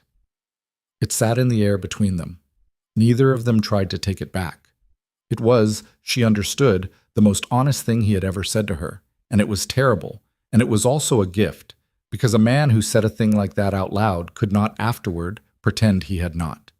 It was a commitment in the shape of a confession. She did not know what to do with it. She put her other hand, the uninjured one, on top of his, where it still held hers, and she left it there. She did not speak. She did not trust her voice. Marco closed his eyes. For the second time that afternoon, she watched his face do something it had never done before. He let out a long, slow breath, and he lowered his forehead gently to the back of her hand, and he held it there. She felt the warmth of his skin. She felt the small movement of his breath. She felt, underneath everything, the tremor in his shoulders that he was trying not to let her see. She did not pull away. After a while, a long while, he raised his head. He cleared his throat. He stood up. He moved away from the bed to the window, and he looked out at the garden, and his back was to her, and she understood that he had needed, for a moment, to not be looked at. His name was Andrea Bellini, he said to the glass. The man in the cellar. I know his people. I have known them for 20 years. I did business with his father. I will find out, before tomorrow morning, who sent him. I will find out before tomorrow morning who paid him. I will find out before the end of this week whose idea it was. And then Lena. He stopped. And then what? He did not answer. Marco, and then what? I do not want to tell you. Tell me anyway. He turned from the window. His face was composed again. The mask was mostly back on, but the eyes were different now. They had been changed by something, and she had been in the room while the changing happened, and she was not going to forget the shape of what she had seen. And then I will remind them, he said, why men in this country have been afraid of my family for 140 years. You're going to kill them. Some of them. All of them. Lena, say it. Say what you mean. I'm done with the soft version. After this morning, I'm done. He was quiet for a long time. All of them who touched this, he said finally. Yes. She nodded. She did not flinch. Something inside her, she noticed with a distant clinical curiosity, had stopped flinching at certain kinds of sentences, and she did not know, yet, whether that was because she had grown up or because she had been broken down. She suspected those two things were often the same thing and got called different names depending on who was doing the naming. I killed a man today, she said. I know. I want to tell you what it felt like. Tell me. It didn't feel like anything. That's what's wrong with me. He came down the stairs, and he pointed a gun at me, and he called me Signora Valenti, and he used 2 instead of lei, and I shot him twice in the chest because Dario taught me 2 shots. And he fell down, and it didn't feel like anything, Marco. It felt like a thing you do, like closing a door. And then in the shed I held Julia while she cried, and I kept waiting for it to hit me, and it didn't hit me. And then you came, and it still didn't hit me. And I'm sitting on your bed telling you about it, and it's still not hitting me. And what is wrong with me? Her voice broke on the last word. She had not realized she was going to cry until the word came out. And then the crying came all at once, the way a dam goes, not a trickle but a wall. And she put both hands over her face, and she let it come. He crossed the room in 3 steps. He sat down on the bed beside her, not touching her, just there, and he waited. When she finally slowed, it took minutes, she did not know how many. He spoke. His voice was very low, very even. Nothing is wrong with you, Lena. Something is wrong with me. Normal people have never been asked to do what you did this morning. There is no normal person on earth who knows what that is like until they have done it. Afterward, there is no one way. Some men weep, some men cannot speak. Some men go very still inside and carry it for years, and one day in a bar 30 years later it comes out at them when they are looking at a wine glass. Some men laugh. Some men do not laugh again for a long time. What you feel or do not feel right now, in this hour, tells you nothing. It will come, Cara. Whatever is going to come will come. Later. Maybe tonight. Maybe in 6 months. There is no wrong way, and there is no shame. You kept Julia alive. You kept yourself alive. That is all that mattered this morning. That is the only thing that mattered. She lowered her hands. Her face was wet. She wiped it with the edge of her palm. Her fingers were still trembling. I don't want to be alone tonight, she said. It came out before she had decided to say it. She heard herself say it, and she felt a hot rush of humiliation and a colder rush of honesty, and she did not take it back. Marco was quiet for a long time. I will sleep on the chair, he said finally. In your room, if you want. Okay? Only if you want. I want, then that is what I will do. She looked at him, sitting on the edge of the bed beside her, his face turned slightly away, his hands folded in his lap like a boy who had been told to keep his hands in his lap. And something in her, some tired, soft, cracked open thing, reached across the small gap of bedspread between them and took his hand. He looked down at their hands. He did not pull away. Marco. Yes. I'm not in love with you. I know. I might be someday. I don't know. I don't know what I am yet, but I want you to know that I'm not. I'm not going to lie to you about it. Not today, not after today. I know, Lena. I don't know what this is, what we're doing. I do not need you to know. I do not need you to decide anything. Not today, not tomorrow, not this year. Do you understand me? Yes. Good. His thumb had begun very slowly to move against the back of her hand, a small absent stroke. She did not think he knew he was doing it. She did not mention it. She let him do it. Outside, somewhere in the house, a door opened and closed. A man's voice said something in Italian. Another answered. The ordinary machinery of the villa had already begun again, the way it always did. The way it had for 140 years. The house cleaning up after itself. The staff resetting the rooms. A gardener already being sent to sweep the cellar. A doctor somewhere in Florence already being called to come look at Julia's blood pressure. The world, in this house, did not stop for death. The world in this house incorporated death the way a river incorporates a stone, and kept flowing. Lena leaned her head very slowly against Marco's shoulder. He stiffened, once, out of surprise, and then he let her. They sat like that for a long time. She did not know how long.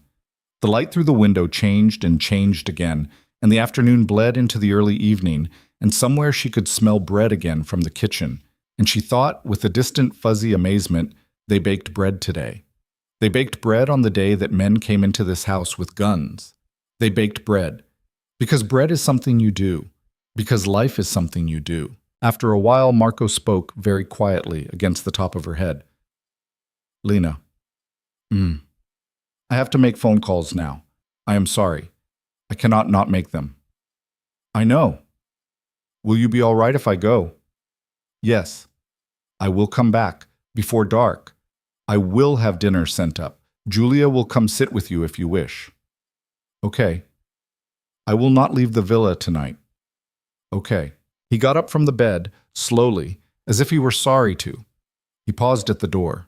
He turned back once.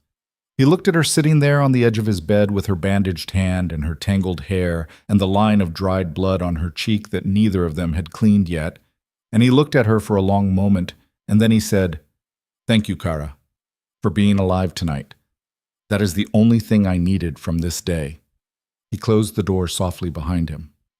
The days after the attack were a kind of dreaming. The villa was quieter than it had ever been. Marco did not leave the grounds. His meetings came to him. Cars came up the gravel drive with dark-suited men inside, and the men sat with Marco in his study for long hours, and when they came out, their faces were tight, and they did not look at Lena when she passed them in the hall, which was its own kind of respect.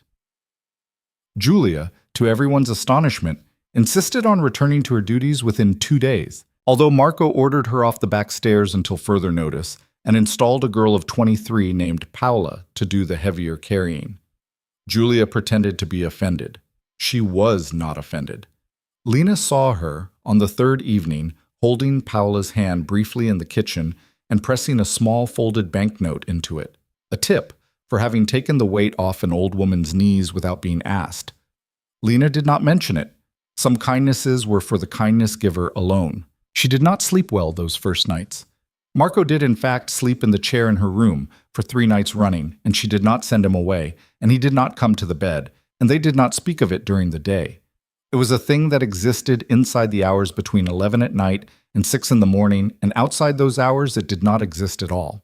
And this was, she understood, an arrangement they were both going to honor for as long as they both needed it. On the 4th morning, she woke before dawn, and the chair was empty and the blanket was folded on its arm, and she understood without being told that they were finished with that particular chapter. He had decided on his own that she no longer needed him in the room.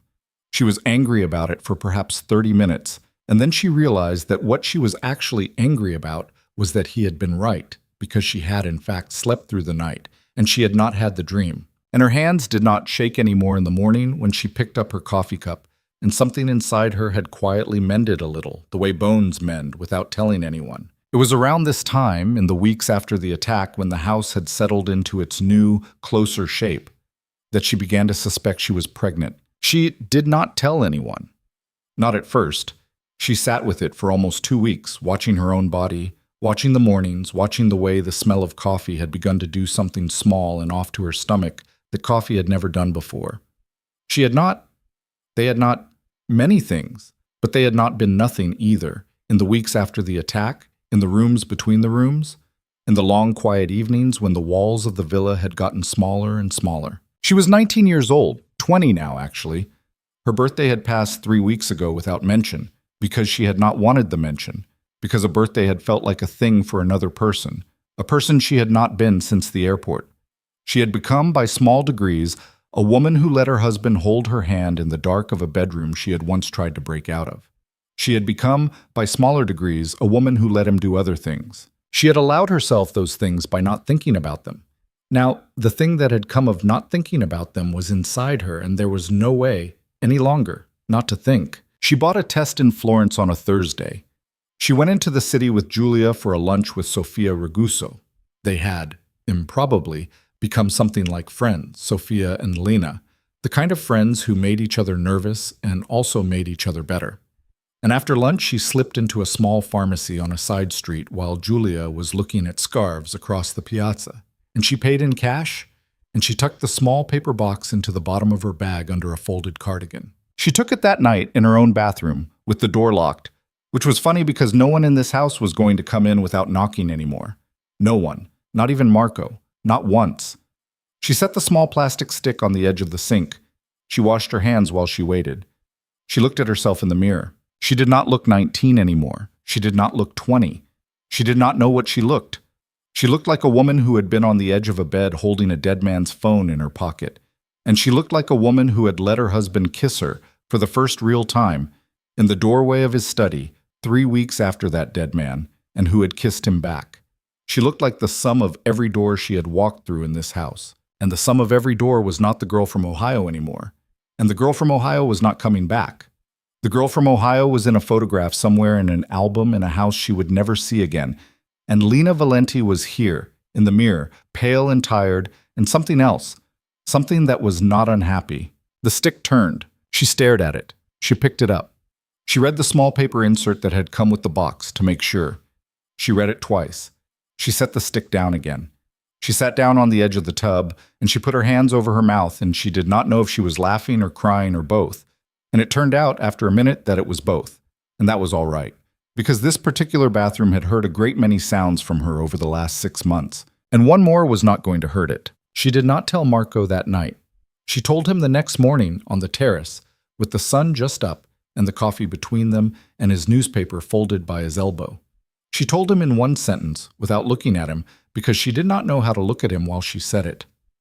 "I'm pregnant." He did not move. She waited. The bee was out already, working the lavender at the edge of the terrace. A cypress shadow lay across the flagstones. The world did not notice. "Lena, don't do the voice, Marco." "What voice?" "The careful voice. The don't break her voice." "I was not—" "Just say whatever you're going to say." He was quiet for a long time. "When?" "About 7 weeks." "You're certain?" "I took a test. I can go to a doctor. I wanted to tell you before I went to a doctor. I didn't want you to hear it from someone else." He set his cup down. His hand, she noticed, was not entirely steady. That was new. That was interesting. "Lena, look at me. Per favore." She looked at him. His face was doing the small crack again, the one she had seen twice now in her life, both times in this garden. A small fine break in the stone. But this time what showed through was not fear. This time it was something lighter, something older, something that looked for one moment like a boy. "You are all right," he said. "You are well." "I'm fine. I'm tired. I'm a little sick in the mornings. I'm okay." "A doctor, today. I will call." "Marco." "Yes." "Sit down. You're already sitting. Just sit. Stay. Don't make it a crisis. I'm not in a crisis. I'm telling you a piece of information, and I want to sit here with it, with you, for 5 minutes before you make it into phone calls. Can you give me 5 minutes?" He breathed out. He nodded. He reached across the small iron table, and he took her hand. They sat. 5 minutes. Longer. Then he said quietly, "There are things in my life that are going to change now. I know. I'm going to dismantle certain arrangements, certain businesses. I have been considering it for a year, for longer, since before you came. I did not have a reason then. I do now. Marco, don't make this child a reason. Don't put that on it. I am not putting anything on anyone, Lena. I am telling you the truth. A man does not walk away from what I have built for no reason. He needs a reason. I have wanted to walk away for a long time. I did not have permission to, from myself, because the life was the only life I knew how to live. Now I have permission. From me. From you. From what is coming. From both. You do not have to accept the reason. You do not have to carry it. I am telling you what I intend. The intending is mine. She did not answer for a long time. She watched his face. She watched again the small silver at his temples, the small scar at his hairline, the plain ring on his right hand that had looked once like the mark of a man who had bought her, and that now looked like the mark of a man who was, slowly, beginning to return something he had taken. She put her other hand on top of his. "Okay," she said. "Okay. We'll figure it out. Yes. I want to tell someone about the baby. I don't know who. I don't have. You will tell Julia when you are ready, and Sophia, if you wish, and your own mother in your heart, if that is something you do. There is no rush, Kara." My father. He was quiet. "I don't want him to know. Then he will not know. I want that to be a thing I get to decide. You decide. Even if he comes, even if. You decide, Lena. In everything from now on, you decide. Anything that touches your body, anything that touches your child, you decide. I swear this to you on everything I have, which is not much, but is more than a little." She looked at him. She had not, in any of the months she had known him, seen him swear anything. Men in his world, she had come to understand, did not swear lightly, because an oath made was a debt owed, and debts in his world were paid in coin that did not grow on trees. He had just promised her something he could not take back, and he had known it, and he had done it anyway. She nodded. She did not trust her voice. The bee moved from the lavender to the rosemary. The sun climbed. Somewhere inside the house, Julia was humming again. The same small tune she always hummed, the one Lena still did not know the name of. And the smell of bread was coming up from the kitchen, and the day was only beginning, and the child inside Lena was the size, according to the small paper insert, of a blueberry, and the man across the table from her was holding her hand as if it were made of glass. And the gate was still locked, and the wall around the garden was still high. But for the first time since she had arrived at this house, she was not thinking about the gate. She was thinking about what she was going to build inside it. What she built was not, at first, a grand thing. It was small. It was the kind of small that people underestimate, which was the only reason it was allowed to grow. In the weeks after the terrace conversation, Lena began going into Marco's study on Monday mornings without being asked. He did not stop her. He moved the second chair to the far side of his desk, the one the lawyer from Milan usually sat in when he came, and he let her sit there, and he let her listen. Men came from Naples.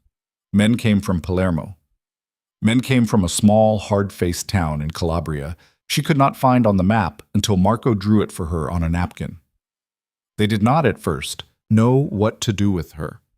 They looked at Marco, and Marco said nothing, and they looked at Lena, and Lena said nothing, and after a while they went back to their meetings as if she were a vase on the sideboard, which was, she understood, exactly how she wanted to be looked at for now. She listened. She took no notes. She did not ask questions in the room. She asked them afterward, at dinner, when it was just her and Marco at the long dining table, and he would answer some of them, and he would say, "Not yet," Lena to some of them, and a very few he would say, "Never to." And those were the ones she remembered most clearly, because a man's never told you more about him than his yes ever did. Her belly grew, slowly at first. She was 20 years old, and she had never been pregnant before, and she had no mother to call, and she did not call Sophia Raguso about it because Sophia, for all her sharpness, did not have the gentler kind of patience that a pregnancy wants in a friend. She called, instead, Julia. Or rather, she allowed Julia, who did have that patience, and had been waiting for it to come to her. The old woman took over the small things without being asked. Ginger in the mornings for the sickness. A different pillow, firmer, brought up from a linen closet no one had opened in 30 years. A pair of slippers replaced without comment when Lena's feet began to swell. Julia did not say congratulations. She did not, in fact, say anything about the pregnancy at all for the first 2 months, because she came from a world in which one did not say a thing out loud until it was older than 3 months. And Lena, who came from a world that announced pregnancies in Instagram posts at 6 weeks, found herself grateful for the old superstition in a way she had not expected. The winter that year was a long one. It rained for weeks. The olive grove went silver and gray and quiet. Lena walked it every afternoon in Wellington boots and one of Marco's old wool coats that hung on her like a tent. And she listened to the rain hit the leaves, and she thought about many things, and she thought sometimes about Ohio. Her father sent a letter once, that winter. It came through the lawyer in Milan, Vittorio De Angelis, whose name she had learned to remember, exactly as Marco had told her she would. Vittorio brought the letter to the villa on a Wednesday in January, in a plain cream envelope, with a small note clipped to it explaining that he had intercepted it the previous week and had waited for a time when she was strong enough to read it, or to choose not to. Vittorio was a thin, courteous man in his 70s with eyes the color of shallow water and hands that shook very slightly when he set down his coffee. Lena liked him in a way she did not entirely trust. He was too nice to be only nice. She had learned, in the past year, to be suspicious of men who were only nice, because niceness in Marco's world was almost always a surface. She took the letter. She thanked him. She waited until he was gone. Then she sat with it for 3 days before she opened it. She read it in the library, in the chair where she had once dropped a book when the first shot had sounded. She had kept the chair. She had not moved it. She was a little superstitious about it now. The letter was short. Her father was in Lisbon, it said. He was working. He was sober, he said, though she did not believe him, because he had said he was sober the last 6 times he had said it, and he had always been lying. He had heard, through someone, that she was going to have a child. He wanted her to know that he was happy for her, he said. He wanted her to know that he had never meant for any of it to happen the way it had happened. He was her father, he said. He would always be her father. She read the letter twice.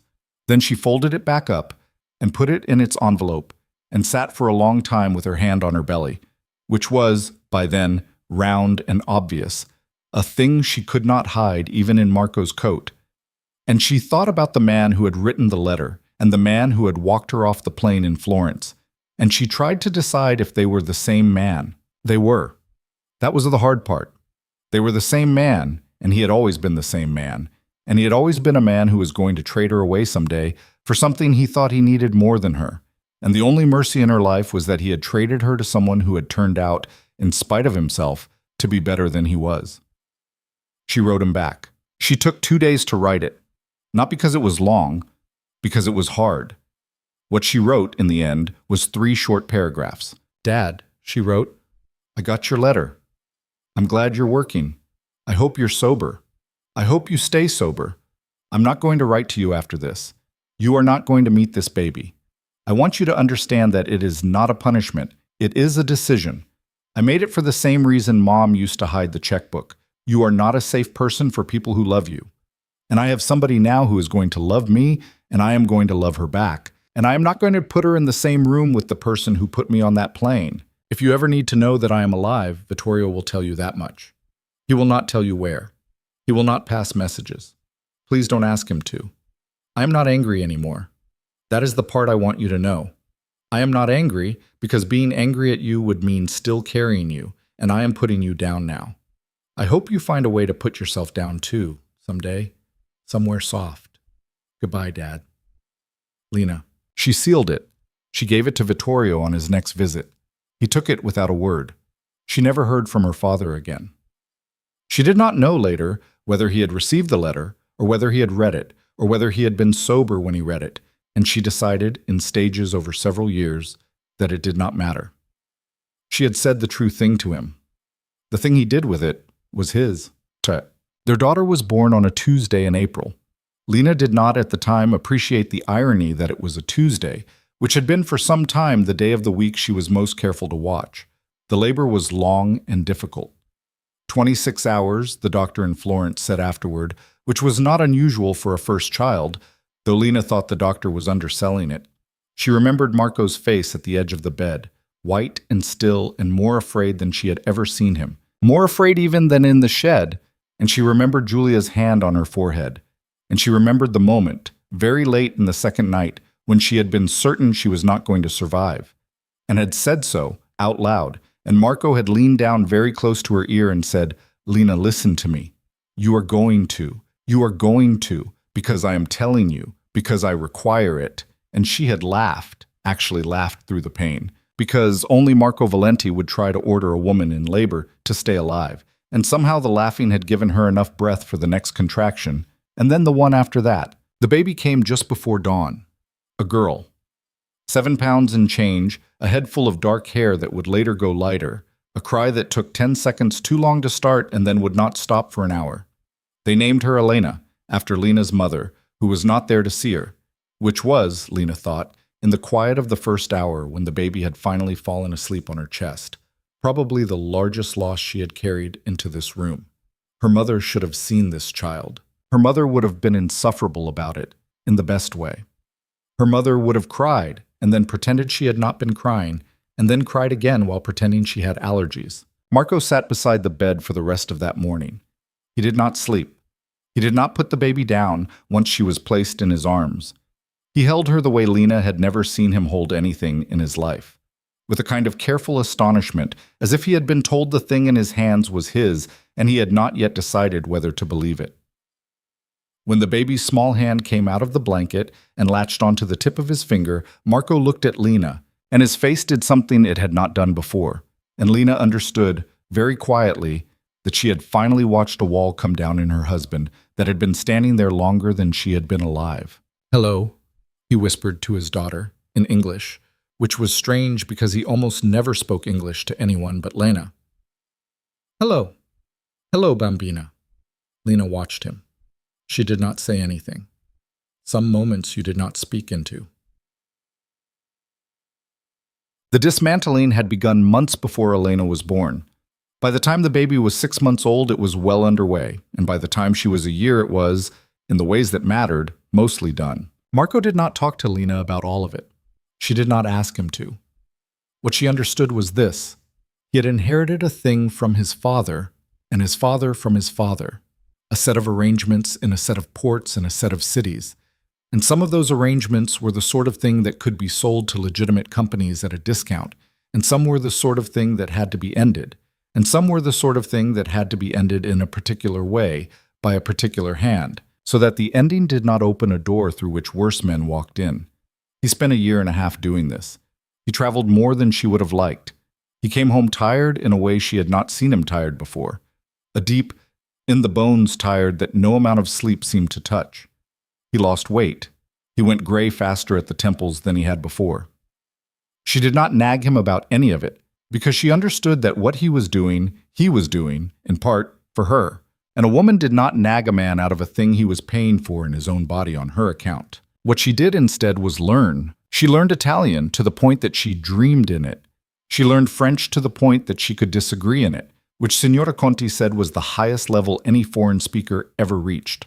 She learned the names of the families. They are not only the Russos and the other old houses Marco had come up with, but the newer houses, the legitimate ones, the businessmen and the bankers and the mayors and the cardinals, a whole other world of money and influence that ran parallel to the one she had married into, and that Marco, quietly and over years, was moving his family toward.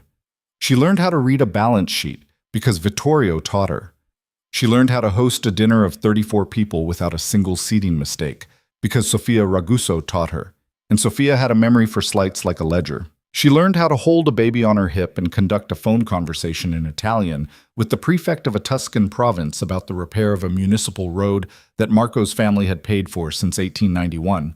Because no one taught her that, she worked it out. She did not become a version of Sofia. That had been one of her private fears in the first year. That this house would shape her the way it had shaped other women it had taken in, into a beautiful, glittering, sharp-edged thing, bored and cruel. She watched instead for the places where the shaping tried to happen, and she held herself apart from them. She did not snap at the staff. She did not treat Julia, as she aged and slowed, the way some women in that world treated aging servants. When Julia finally retired to a small apartment in town at the age of 71, Lena bought the apartment outright in Julia's name and told no one, including Marco, until Marco noticed the transfer in the household accounts 6 months later and looked at her across the breakfast table with an expression that was 2 parts amusement and 1 part something deeper, and said only, "You did not need to use our money for that, Lena. You could have used mine." "It was mine," Lena said. "Everything here is yours. That is not the point. It was a thing I wanted to do with my own hand. If you had done it, she would have said thank you to you. I wanted her to say thank you to me." He considered her for a moment. Then he tilted his head, the small tilt she remembered from the first day on the terrace, the tilt he did when she had surprised him. And he picked up his espresso, and he said, "Then you are right, and I am wrong. And Julia has the better landlady." That was in the 3rd year. Oh, their son was born in the 4th. His name was Tommaso, after Marco's grandfather, and he came easier than his sister had, and he was, from the first week, a quieter baby than Elena had been. Where Elena had been a creature of opinions, she had had opinions about temperatures and textures and which breast and at what hour, since roughly the age of 4 days. Tommaso was a watcher. He looked at people. He looked at them long and carefully and did not decide anything in a hurry. Lena, holding him on the terrace where she had once sat alone across from a man she did not yet know, thought he had Marco's eyes, in the deeper sense of the word eyes. She thought he was going to be someday the sort of boy whom other boys quieted down around, without knowing why. Marco was different this time. He had been shocked into love by the first child. With the second, he was not shocked. He was ready. He was better. He held Tommaso in the afternoon while Lena slept, and he walked the boy up and down the long hall with the oil paintings, and Lena heard him, some evenings, telling the baby the names of the paintings one by one. The man on the horse, the Pope, the hunting dog. The way his own father, she gathered, had once told him. She had by then met Marco's father's grave. He had taken her there on a Sunday, in the 3rd year, at her request. It was in a small chapel on a hill above a village neither of them ever named aloud. The stone was black granite with a single name and 2 dates and no other word. Marco had stood a long time in front of it and had said nothing, and Lena had held his hand, and eventually he had said, in English, very quietly, "He would not have liked you, Lena," and Lena had said, "I don't care," and Marco had laughed, a real laugh, in the cold stone chapel, and had bent his head, briefly, to her shoulder. "He would not have liked you," Marco had repeated, "and that is why I know, Cara, that I am doing a different thing with my life than he did with his. It is the good measure." That was the sort of sentence she remembered later. The sort of sentence that, in the hundreds of quiet hours of the years that followed, she came back to when she was trying to work out who her husband was, and who she was, and what exactly the two of them had built together out of a thing that had started, let no one forget, as a bill of sale. Because she never forgot. That was the private vow she had made to herself at the dinner at Sophia's house, leaning against the tall window, with the wine in her hand, and she kept it. Not bitterly, not as a grudge, as a fact the way Marco had taught her to hold facts, as something you did not hide from, because hiding from a fact was how a fact killed you. She remembered the plane. She remembered her father's hand letting go of hers. She remembered the lock clicking on the bedroom door on her first night in the villa. She remembered the man coming down the cellar stairs. And she remembered the weight of the pistol. And she remembered the taste of the Amaro on the day she had signed her name on a paper that had not been a choice. She remembered, and in the remembering she held on to something important. The small, clear knowledge that she had not, in fact, been saved by anyone. She had been taken, and then she had been given an opportunity to survive the taking, and she had done the surviving with her own hands, in her own way, on her own time. Marco had provided the conditions. Marco had not provided the survival. Marco, to his enormous credit, understood this about her, and never once in the years that followed did he try to tell her otherwise. It was a distinction that mattered. It was, in the end, the distinction that let her love him. She realized she loved him on a Thursday, not a Tuesday. She had, by then, broken the spell of Tuesdays 100 small times and did not pay attention to them anymore. It was a Thursday in the 7th year. She was 26 years old, and Elena was 6 and Tommaso was 3, and she was standing in the doorway of the smaller sitting room, watching Marco on the floor with both children. He was wearing an old sweater and his hair was rumpled, and Elena was trying to braid it badly with her small, insistent fingers, and Tommaso was sitting on his father's leg with a wooden toy in his mouth, and Marco was telling them a story in Italian about a fish who did not want to be a fish and wanted to be a bird, and learned over many adventures that being a fish was, in fact, a good thing to be. His voice was low and patient, and had in it a happiness she had not heard in him during the first year or the second or even the third. It had come in gradually, the way certain kinds of light come in gradually across the course of an afternoon that you do not realize is the longest afternoon of the year until the sun finally drops. She stood in the doorway, and she watched him, and she thought, oh, there it is. That's what that is. She did not say it that day. She was superstitious about it, the way Julia had been superstitious about announcing Lena's pregnancy. Some things were easier to kill by naming than to keep by holding quiet. She said it, instead, 2 weeks later, on a Sunday afternoon in the garden, on the same stone bench where, in the first month, she had cried for 30 minutes without making a sound. The children were asleep. The sun was low. Marco was sitting beside her with a book in his lap that he had been reading and had set down. Marco. I love you. He was very still for a moment. I know, he said. You know. I have known for a little while, Cara. It is not a secret thing, love. It shows on the face. Then why didn't you say anything? Because you had not said it yet. That's very old-fashioned of you. I am a very old-fashioned man. You should have said something. I've been carrying it around for weeks. He turned, then, and he looked at her. His face had aged in the years she had known it. There were lines at the corners of his eyes now that had not been there in the study the first afternoon, and the gray at his temples had crept back further into his hair. But the eyes were the same. The patient, considering eyes.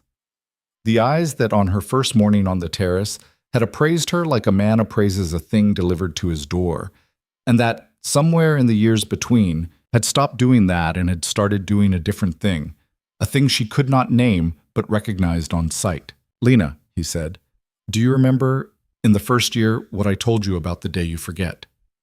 You said the day I forget is the day you lose whatever I am becoming. Yes, I have not forgotten. I know. I am never going to. I know, Cara, that is the only reason I am able to love you back. She leaned her head on his shoulder. She felt the small, steady rise and fall of his breathing. She felt, somewhere on the other side of the villa wall, the low hum of the life they had made, the children asleep, the kitchen preparing the evening meal, the gardener mending a trellis, Julia's replacement, a woman named Lucia who had been with them now for 3 years, sitting in her small chair by the kitchen door with a rosary between her fingers, and the same tired, kind eyes that Julia had once had. None of it was perfect. That was the thing she wanted, later, when she was a much older woman, to have on record somewhere. Not in a book, not in a speech, but somewhere in the bones of the story, so that if anyone ever repeated this back to her daughter or her granddaughter, they would repeat this part too. It was not perfect. There were fights. There were silences that lasted days. There were nights when the nightmare still came, not often, by the 7th year, but it came. And she woke up in the dark with her hand reaching for a pistol that was no longer kept in the bedside drawer, and Marco would wake up with her and hold her, and they would not speak until morning. There were meetings he still went to that she did not ask about, because some parts of the old life had to be ended slowly, over years, or they did not end at all.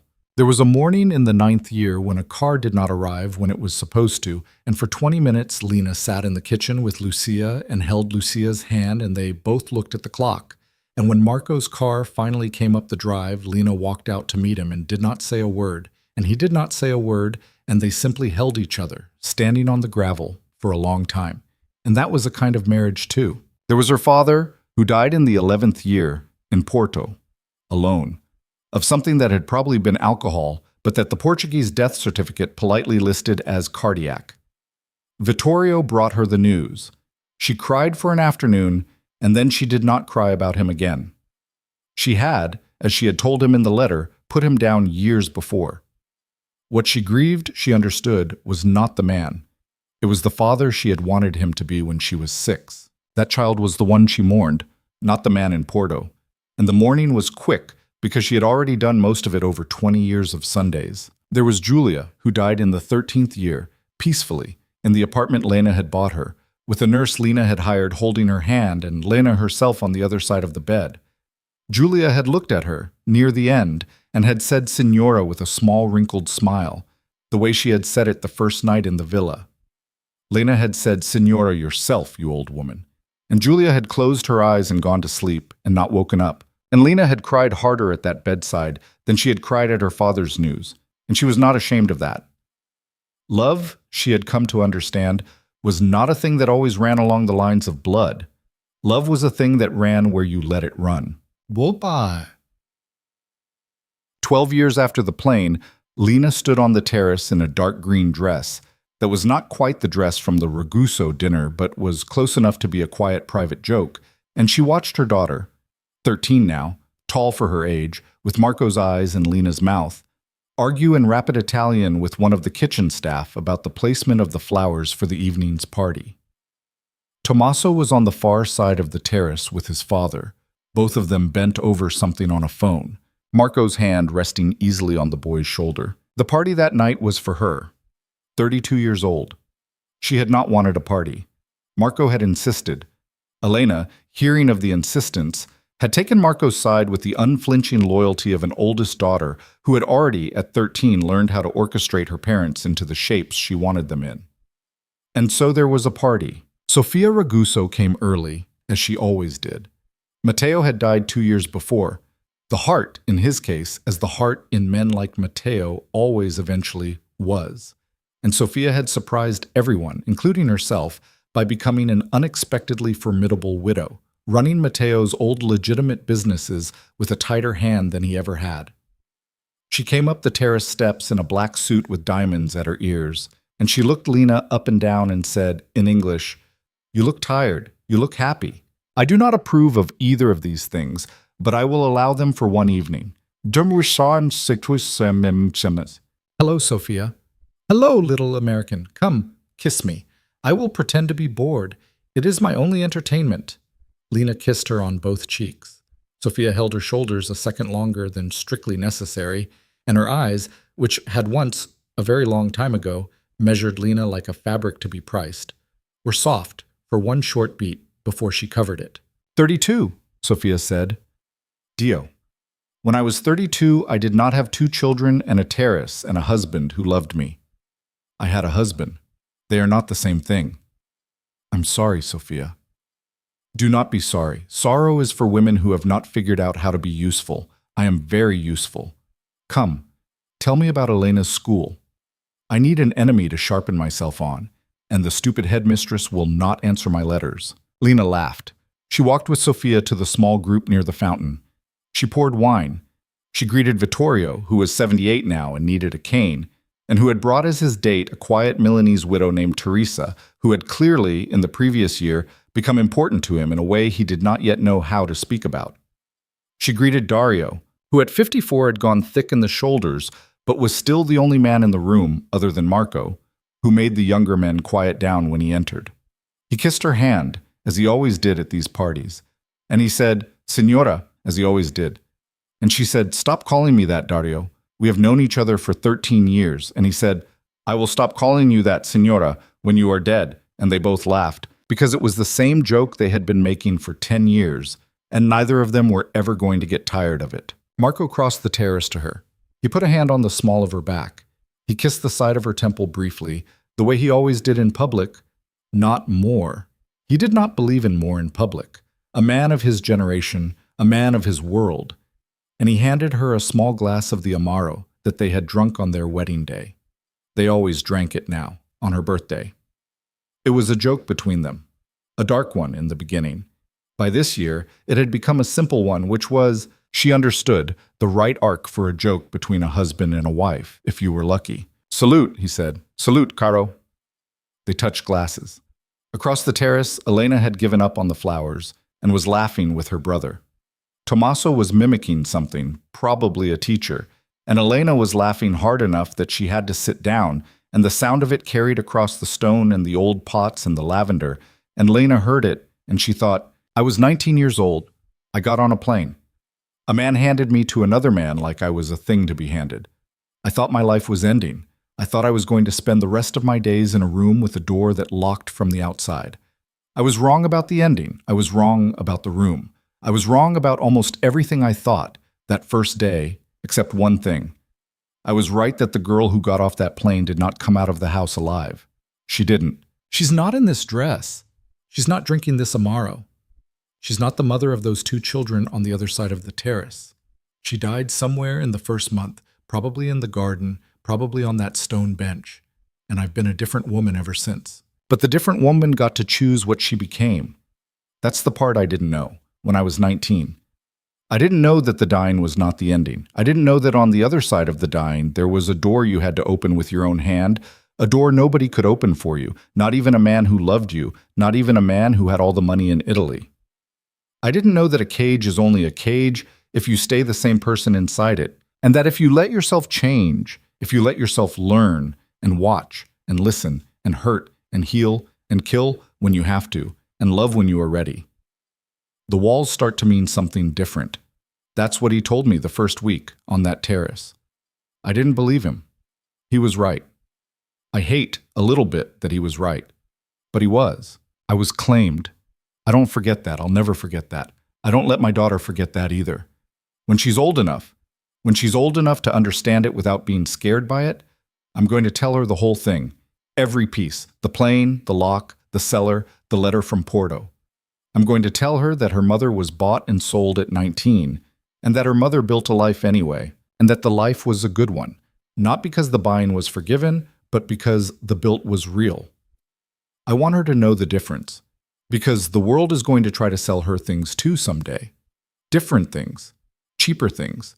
The world is always selling women something. I want her to know that surviving a bad deal is not the same as pretending it was a good one. I want her to know that you can make a whole life inside a wall somebody else built, as long as you never forget who built it, and as long as you, by the end, have built enough of your own walls to put the first one in perspective. I was claimed. And then I chose. That's the whole story. She took a sip of the Amaro. It burned going down, the way it always had. She smiled, a small private smile that was not for Marco or Sophia or any of the guests, only for herself. And she turned to watch her children at the far end of the terrace, and the light of the low sun came in through the cypress trees and struck the old stone of the villa. And somewhere in the kitchen, Lucia was humming a small tune that sounded, in the drifting of it, like the one Julia used to hum, though Lena could not be sure, because Lucia had never known Julia. And the tune might just have been the tune that women in this valley had been humming for 100 years, passing it from kitchen to kitchen without knowing where it had come from. Marco's hand found hers. He did not look at her. He did not have to. She squeezed his fingers once and let go. Elena ran across the terrace toward her with both hands full of stolen grapes. A 13-year-old with her grandmother's name and her mother's stubborn chin and her father's careful eyes. And she was laughing, and she was free, and she was in every sense that mattered. The answer to a question that a 19-year-old girl had asked a long time ago on a cold marble floor in a locked bedroom she could not, at the time, imagine ever leaving. The answer was yes. You can build a life. You can build a whole life. You can build it with your own hands, even inside someone else's walls, if you live long enough and choose well enough and refuse, through every season, to lie to yourself about where you started. Lena opened her arms. Her daughter ran into them. The evening went on.